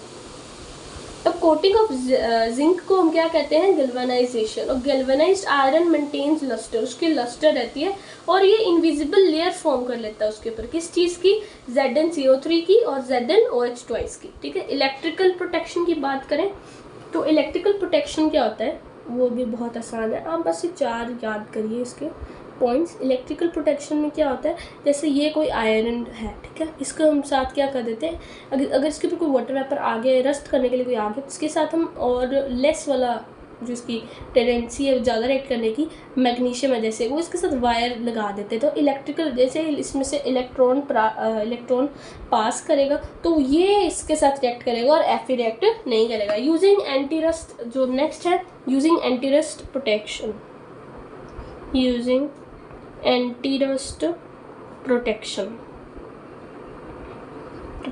यानी solution of कैसे, solution of alkyne phosphates, alkaline chromates are used as anti-rust solutions, alkaline phosphates and alkaline chromate, ठीक है। इससे हम क्या कर सकते हैं, due to alkaline nature of H+ ions are removed, ठीक है, and rusting is prevented, ये बहुत ही important है। उसके बाद हमारे पास आ जाता है metallic and electrolytic conductors। Metallic and electrolytic conductors शुरू करने से पहले हम देख लेते हैं कि कंडक्टर्स क्या होता है। कंडक्टर्स मतलब substance which allow passage of electricity, जैसे कि गोल्ड, Cu, Al, Fe, ठीक है। 2 टाइप के कंडक्टर्स होते हैं, मेटेलिक या फिर इलेक्ट्रॉनिक कंडक्टर्स, और इलेक्ट्रोलाइट एंड इलेक्ट्रोलिटिक कंडक्टर्स, ठीक है। Metallic conductors which allow electricity to pass through them without any chemical change. Metallic conductors क्या होते हैं, विदाउट एनी केमिकल चेंज जो पास करते हैं, विदाउट एनी केमिकल चेंज, ठीक है। बट उसकी दूसरी जगह जो इलेक्ट्रोलिटिक आ जाते हैं हमारे पास कंडक्टर्स, उसमें क्या होता है, विद केमिकल चेंज, ठीक है, ठीक है। तो ये हमारा क्या है, पॉइंट है मेन। तो इसके बाद हम शुरू करते हैं कंडक्शन। देखो जब कंडक्शन मतलब जब charge is carried by ions तो उसे हम क्या कहते हैं, कंडक्टेंस कह देते हैं, कंडक्शन कह देते हैं। ठीक है जी। तो अब हम शुरू कर लेते हैं, इसकी डिफरेंस देख लेते हैं मेटेलिक कंडक्शन और इलेक्ट्रोलाइटिक कंडक्शन का। Metallic conduction and electrolytic conduction बहुत आसान है। Metallic conduction and electrolytic conduction, electrolytic conduction. ठीक है। मेटेलिक कंडक्शन यानी conduction due to movement of free electrons, free electrons की वजह से जो मूवमेंट आती है। ठीक है। और इलेक्ट्रोलाइटिक कंडक्शन मतलब conduction due to free movement of free ions. यहाँ पे किसकी बात चल रही है, इलेक्ट्रॉन्स की, और वहां पे free ions, free ions, sorry free ions. इसमें नो केमिकल चेंज। ठीक है। यहाँ पर no chemical change, chemical change, यहाँ पे केमिकल चेंज एग्जिस्ट करेगा। और यहाँ पे no transfer of matter, no transfer of matter, यहाँ पे ट्रांसफर ऑफ मैटर होगा। ठीक है। और यहाँ पे मेटेलिक में क्या होता है, इंक्रीज, जब कोलिजन इंक्रीज कर जाती है ना, जब collision increase due to increase collision of electrons, जब टेम्परेचर इंक्रीज करता है तो जी भी इंक्रीज कर जाती है। जी भी क्या करती है, डिक्रीज कर जाती है। जी यानी कंडक्टेंस, जी का मतलब यानी यहाँ पर क्या है, conductance. But in electrolytic conduction, ये कंडक्टेंस का भी टॉपिक आगे आना है, फिर भी इसमें यूज होता है तो आप पढ़ लीजिए। तो यहाँ पर टेम्परेचर इंक्रीज करते हैं तो कंडक्टेंस भी क्या होती है, इंक्रीज कर जाती है। इलेक्ट्रोलाइटिक कंडक्शन तो हमने पढ़ लिया। इसके आगे इसके इलेक्ट्रोलाइट्स आ जाते हैं जिसकी वजह से इलेक्ट्रोलाइटिक कंडक्शन होती है। अब दो टाइप के इलेक्ट्रोलाइट्स होते हैं, एक होते हैं स्ट्रॉन्ग इलेक्ट्रोलाइट्स और एक होते हैं वीक। एक होते हैं बहादुर बच्चे और एक होते हैं वीक बच्चे। ठीक है, वीक। ठीक है। पूरी इसमें क्या होती है, विच completely undergo dissociation, complete dissociation इसमें होती है, कंप्लीट डिसोसिएशन। ये हमने सॉल्यूशन में भी पढ़ा था ना डिसोसिएशन वगैरह के बारे में। तो यहाँ पे कंप्लीट डिसोसिएशन होती है, यहाँ पे कंप्लीट नहीं होती, नॉट कंप्लीट। ठीक है। अब इसमें कुछ आयंस की बात करें तो एग्जाम्पल ले लो KCl, HCl। इसमें ले तो एग्जाम्पल सबसे पहला एसिटिक एसिड CH3COOH, उसके बाद NH4OH। ठीक है। अब डिग्री ऑफ डिसोसिएशन के बारे में हमने पहले पढ़ा हुआ है। ठीक है। डिग्री ऑफ डिसोसिएशन मतलब fraction of total number of electrolyte which ionizes in solution. इसमें जो डिग्री होती है वो ऑलमोस्ट इक्वल टू 1 होती है, बट इन वीक ये 1 से काफ़ी छोटी होती है। ठीक है। 1 के बराबर तो ये बिल्कुल नहीं आता। अगर वो चीज़ कोई 1 के बराबर है मतलब वो पूरी तरह से क्या होता है, कंप्लीट डिसोसिएशन करती है। उसके बाद हमारे पास आ जाता है factors affecting electrical and conductivity of electrolytic solution. ठीक है। सबसे पहले हमारे पास कौन सा आ जाता है,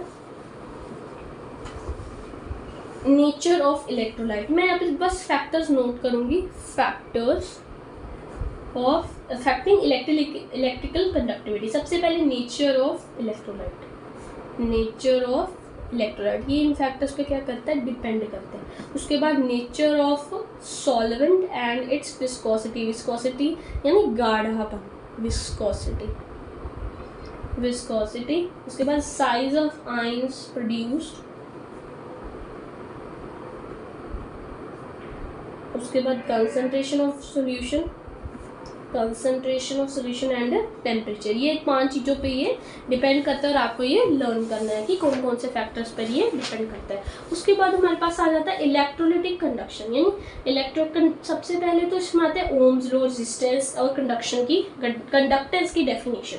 सबसे पहले ओम्स लॉ में याद है जो V है जितना, एक सेकेंड, ओम्स लॉ नेम लिख दे हम। ओम्स लॉ मतलब जितना इट स्टेट्स दैट जितना पोटेंशियल डिफरेंस किसके प्रोपोर्शनल होगा, करंट फ्लोइंग थ्रू कंडक्टर के प्रोपोर्शनल होगा। अब इसको प्रोपोर्शनल के साइन को हटा देंगे तो R हमारे पास क्या हो जाता है, रेजिस्टेंस आ जाता है। अब रेजिस्टेंस की वैल्यू क्या होती है, ρL/A। रो क्या होता है, रेजिस्टिविटी होती है, स्पेसिफिक रेजिस्टेंस इसको हम कहते हैं। ठीक है। तो इसे हम ओम में मेजर करते हैं, तो रेजिस्टिविटी को किस में मेजर करेंगे, ओम मीटर में मेजर करते हैं। ठीक है। या फिर इसे स्पेसिफिक रेजिस्टेंस भी कहते हैं। रेजिस्टेंस की डेफिनेशन पूछे तो obstruction to flow of current, flow of current को, रुकावट को हम क्या कहते हैं, रेजिस्टेंस कहते हैं। अब कंडक्टेंस क्या होता है, रेजिस्टेंस का इन्वर्स, ठीक है। तो इसका, ठीक है, रेजिस्टेंस के इन्वर्स को क्या कहते हैं, कंडक्टेंस कहते हैं। और इसके यूनिट्स क्या होते हैं, ओम इन्वर्स, क्योंकि इन्वर्स है ना, तो ओम इन्वर्स या फिर ऐसे इसका साइन मो भी कह देते हैं, MHO या फिर साइन, ठीक है। और जो हमारे पास कंडक्टिविटी होती है वो स्पेसिफिक रेजिस्टेंस की इन्वर्स होती है, उसमें होता है ohm inverse, metre inverse and siemens पर मीटर, ठीक है। ये इसका क्या हो गया, कंडक्टेंस हो गई, ठीक है।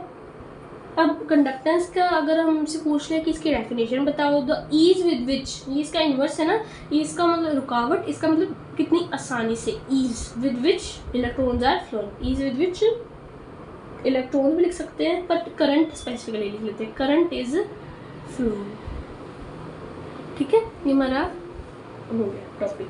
आगे हमारे पास इसका आ जाता है मोलर कंडक्टिविटी, मोलर कंडक्टिविटी या फिर मोलर कंडक्टिविटी। इसका एक फॉर्मूला है जो आपको याद रखना है, दैट्स इट। मोलर कंडक्टिविटी क्या होती है, conducting power of all ions produced by dissolving 1 mole, molar यानी 1 मोल, कितनी पावर, कंडक्टिंग पावर प्रोड्यूस होती है 1 मोल ऑफ इलेक्ट्रोलाइट डिसॉल्व करने से, तो इसकी वैल्यू होती है, मोलर कंडक्टिविटी को हम ऐसे लिखते हैं, is equal to K/C, C यानी कंसंट्रेशन यानी मोलैरिटी और K यानी कंडक्टिविटी, ऐसे हम फाइंड कर लेते हैं कंडक्टिविटी।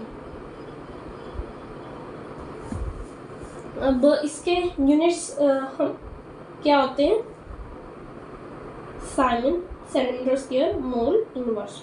अब ये हमारा था क्या, मोलर कंडक्टिविटी। अब हमसे पूछ रहे हैं कि इक्विवेलेंट कंडक्टिविटी, अगर इक्विवेलेंट कंडक्टिविटी भी सेम है, इक्विवेलेंट कंडक्टिविटी को EQ से डिनोट करते हैं, is equal to K/C equivalent, same formula है ये, ठीक है। बस इसमें डेफिनेशन क्या आ जाती है कि 1 ग्राम इक्विवेलेंट ऑफ इलेक्ट्रोलाइट जब हम मिक्स करते हैं तो कितनी electricity, sorry conducting power produce होती है, ठीक है। इसका मतलब ये होता है, तो इसमें बस एक मोल है तो इसमें इसका उल्टा आ जाएगा, S centimetre square gram equivalent inverse आ जाएगा,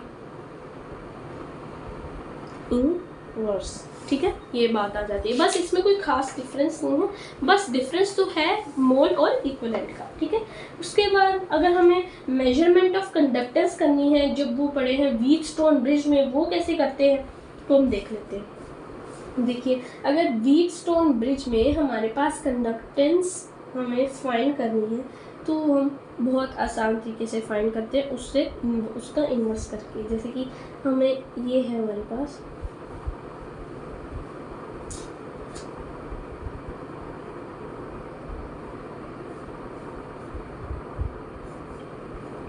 ठीक है, this is R1, R2, this is G, sorry G, R3, this is unknown and this is R4। अब यहाँ पे G क्या होगा, बैलेंस्ड है तो बैलेंस में इसे हम कट कर देते हैं, मानते नहीं है, तो ये दोनों सीरीज में आ जाते हैं, ये भी सीरीज में आ जाते हैं, इज इक्वल टू 0। तो ये सीरीज में तो आ जाते हैं, बट यहाँ हम कैसे करेंगे, ये इसके प्रोपोर्शनल हो जाए, मतलब इसे हम ऐसे लिख सकते हैं, R1/R2 is equal to R3/R4। जैसे मैंने बोला कि R3 अभी अननोन था हमारे पास, तो हमें कैसे फाइंड करना, R1 × R4/R2। हमारे पास हम ऐसे क्या कर सकते हैं, फाइंड कर सकते हैं R3 को। बट 2 ऐसे केस है जिसमें प्रॉब्लम आती है, हम यहाँ पे DC सोर्स यूज़ नहीं कर सकते, और अगर हम इसमें DC सोर्स यूज़ नहीं कर पाते, ठीक है। और दूसरी प्रॉब्लम क्या है, AC यूज़ करने की वजह से हम इसमें गैल्वेनोमीटर को यूज़ नहीं कर सकते। ये 2 प्रॉब्लम्स आ जाती हैं इसमें, ठीक है। और ये सब कैसे सॉल्व की जा सकती है, कंडक्टेंस जो हमारा होता है मीटर स्केल ब्रिज के साथ। अब मीटर स्केल ब्रिज क्या होता है, मीटर स्केल ब्रिज इसका प्रैक्टिकल फॉर्म ही होता है, ठीक है, ऐसे ही प्रैक्टिकल फॉर्म होता है इसका।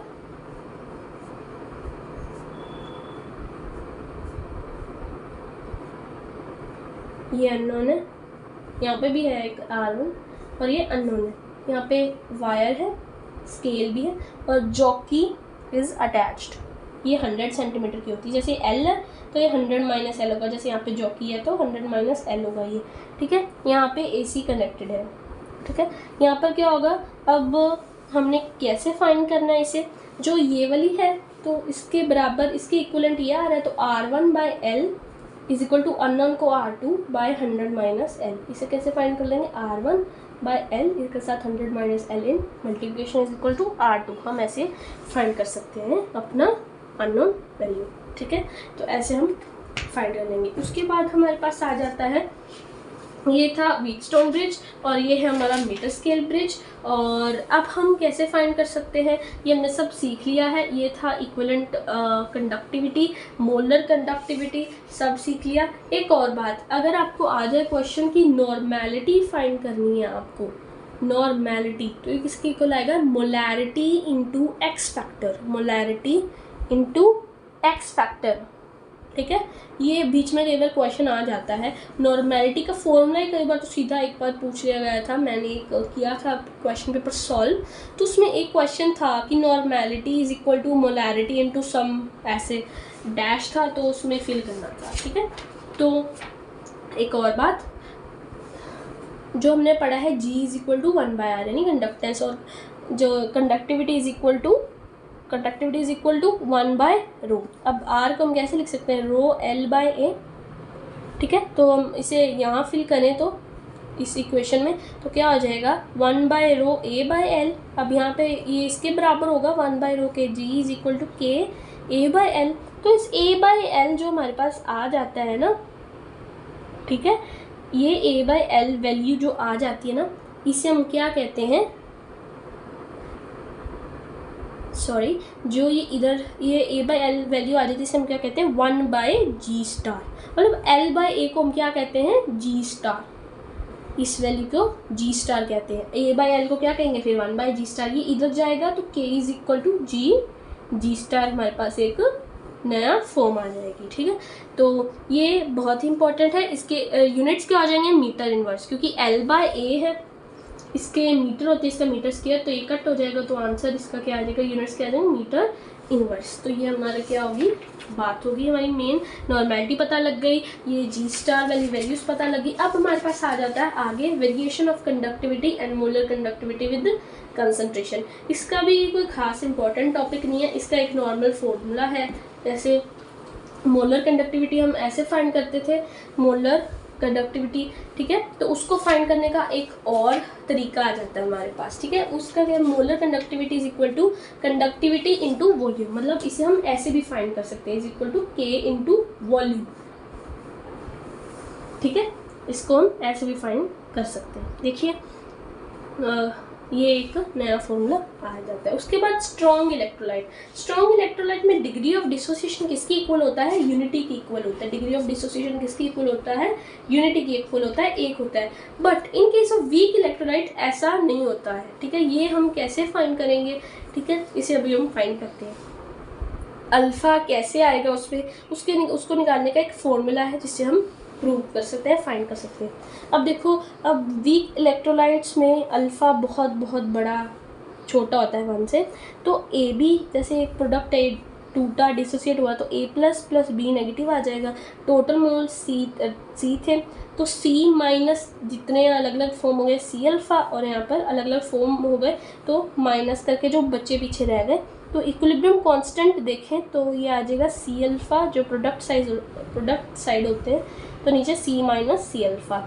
मल्टीप्लाई करेंगे इसको इसके साथ C² alpha square bye C common 1 minus alpha. तो K की वैल्यू क्या आ गई हमारे पास, C अल्फ़ा स्क्वायर, यहाँ से कट हो गया, C alpha square by 1 minus alpha. अब हमें पता है कि 1 minus alpha would be equal to, मतलब नियर अबाउट 1।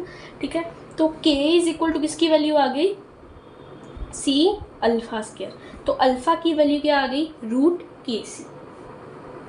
ठीक है, तो √K/C, बहुत इंपॉर्टेंट, हमसे सीधा क्वेश्चन आ जाता है। ठीक है, और एक और बात, इन दोनों की जो कंसंट्रेशन और अल्फ़ा डिसोसिएशन कांस्टेंट की बहुत ही मतलब बॉन्डिंग है। हमसे कई बार पूछ लेते हैं कि अल्फ़ा अगर इंक्रीज़ कर रहा है तो कंसंट्रेशन कैसी होगी। ठीक है, तो ये हमें याद रखना है, अगर अल्फ़ा इंक्रीज़ कर रहा है तो कंसंट्रेशन डिक्रीज़ कर जाएगी, मतलब ये इन्वर्सली वेरी करते हैं। ठीक है, अब देखो, अगर देखो वीक इलेक्ट्रोलाइट है ना हमारे पास, अब हम इसकी इनफाइनाइट डिल्यूशन करके इसका एक फॉर्मूला निकालेंगे, कोलोर्श लॉ, जो काफ़ी यूज़ होता है, काफ़ी बार एग्जाम्स में आ चुका है। अब देखिए, स्ट्रॉन्ग इलेक्ट्रोलाइट में क्या होता है, जो मोलर कंडक्टिविटी होती है वो इंक्रीज़ करती है डिल्यूशन से, बट जो स्ट्रॉन्ग इलेक्ट्रोलाइट होता है ना उसमें जो मोलर कंडक्टिविटी है वो इंक्रीज़ करती है डिल्यूशन करने से, मतलब उसमें वाटर ऐड करने से ज़्यादा जब हम ऐड करते हैं।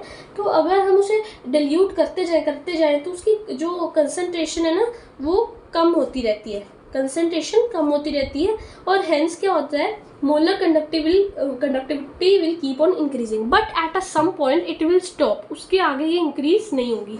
बट वीक इलेक्ट्रोलाइट में क्या होता है ना, जैसे अब हमने ये इनफाइनाइटली डिल्यूट कर दो ना तो उसका कोई वैल्यू नहीं आती, इनफाइनाइट डिल्यूशन चलती रहती है, ठीक है। तो इनफाइनाइट डिल्यूशन या फिर हम इसे जीरो कंसंट्रेशन कह सकते हैं, कंसंट्रेशन कम होती रहती है। तो ना मतलब वीक इलेक्ट्रोलाइट में हमारे पास प्रॉपर आंसर नहीं आ पाता, ये कभी रुकता नहीं है। स्ट्रॉन्ग इलेक्ट्रोलाइट में रुक जाता है ना तो इसमें कभी रुकता नहीं है, इसके कारण इसलिए हम ये आता है हमारे पास, हम यूज़ करते हैं क्लोर्स लॉ, ठीक है। क्लोर्स लॉ को इसके थोड़े स्पेलिंग अलग है, क्लोर्स लॉ, ठीक है। इसमें क्या करते हैं हम, एक दूसरे के जो सब्सटेंसेस है ना उसकी molar conductivity, standard molar conductivities को उनका डिफरेंस देखते हैं, और उनमें क्या होता है, देखिए मैं इसकी पहले डेफिनेशन लिख देती हूँ। The difference between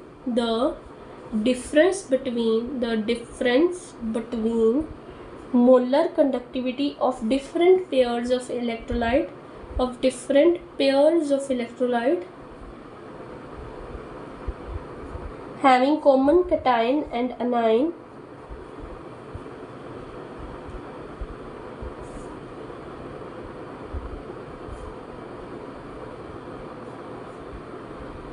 is almost same।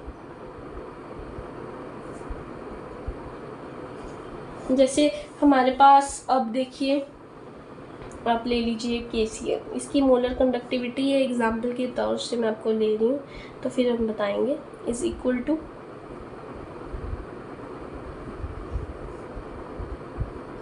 इसको हम सब्ट्रैक्ट करें हमारे पास 23.4 आ रहा है। पहले मैं लिख लूँ फिर एज एन एग्जाम्पल मैं साथ आपको समझा दूँगी।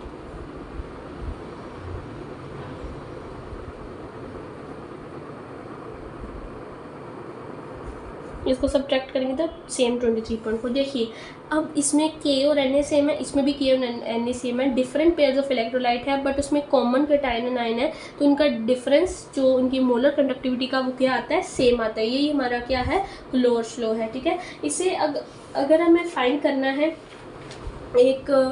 इसकी काफ़ी एप्लीकेशंस हैं। सबसे पहले इसकी एप्लीकेशन आ जाती है वीक इलेक्ट्रोलाइट के लिए। जैसे हमारे पास अब ये है ना KCl, तो हम इसे कैसे लिख सकते हैं,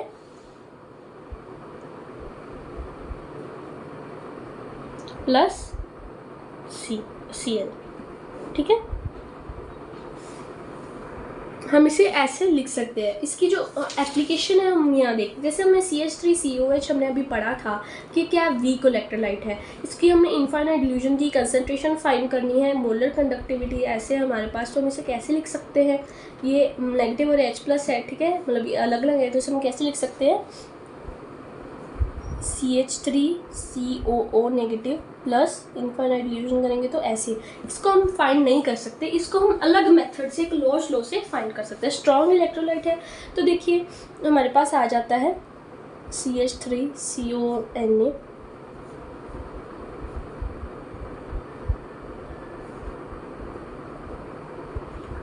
Na+, ये हमारी फर्स्ट इक्वेशन है, ठीक है। ऐसे जो ये सब जो मैं लिखूंगी यहाँ पे स्ट्रॉन्ग इलेक्ट्रोलाइट होंगे, मतलब स्ट्रॉन्ग इलेक्ट्रोलाइट से हम वीक इलेक्ट्रोलाइट का जो मोलर कंडक्टिविटी है वो फाइंड कर सकते हैं, ठीक है। ये इसका मेन एप्लीकेशन है।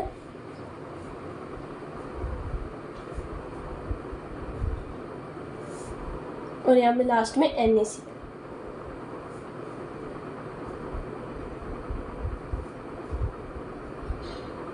ठीक है। अगर अब हम क्या करें, CH3COH हमें फाइंड करना है, हम क्या करें, देखिए अब यहाँ पर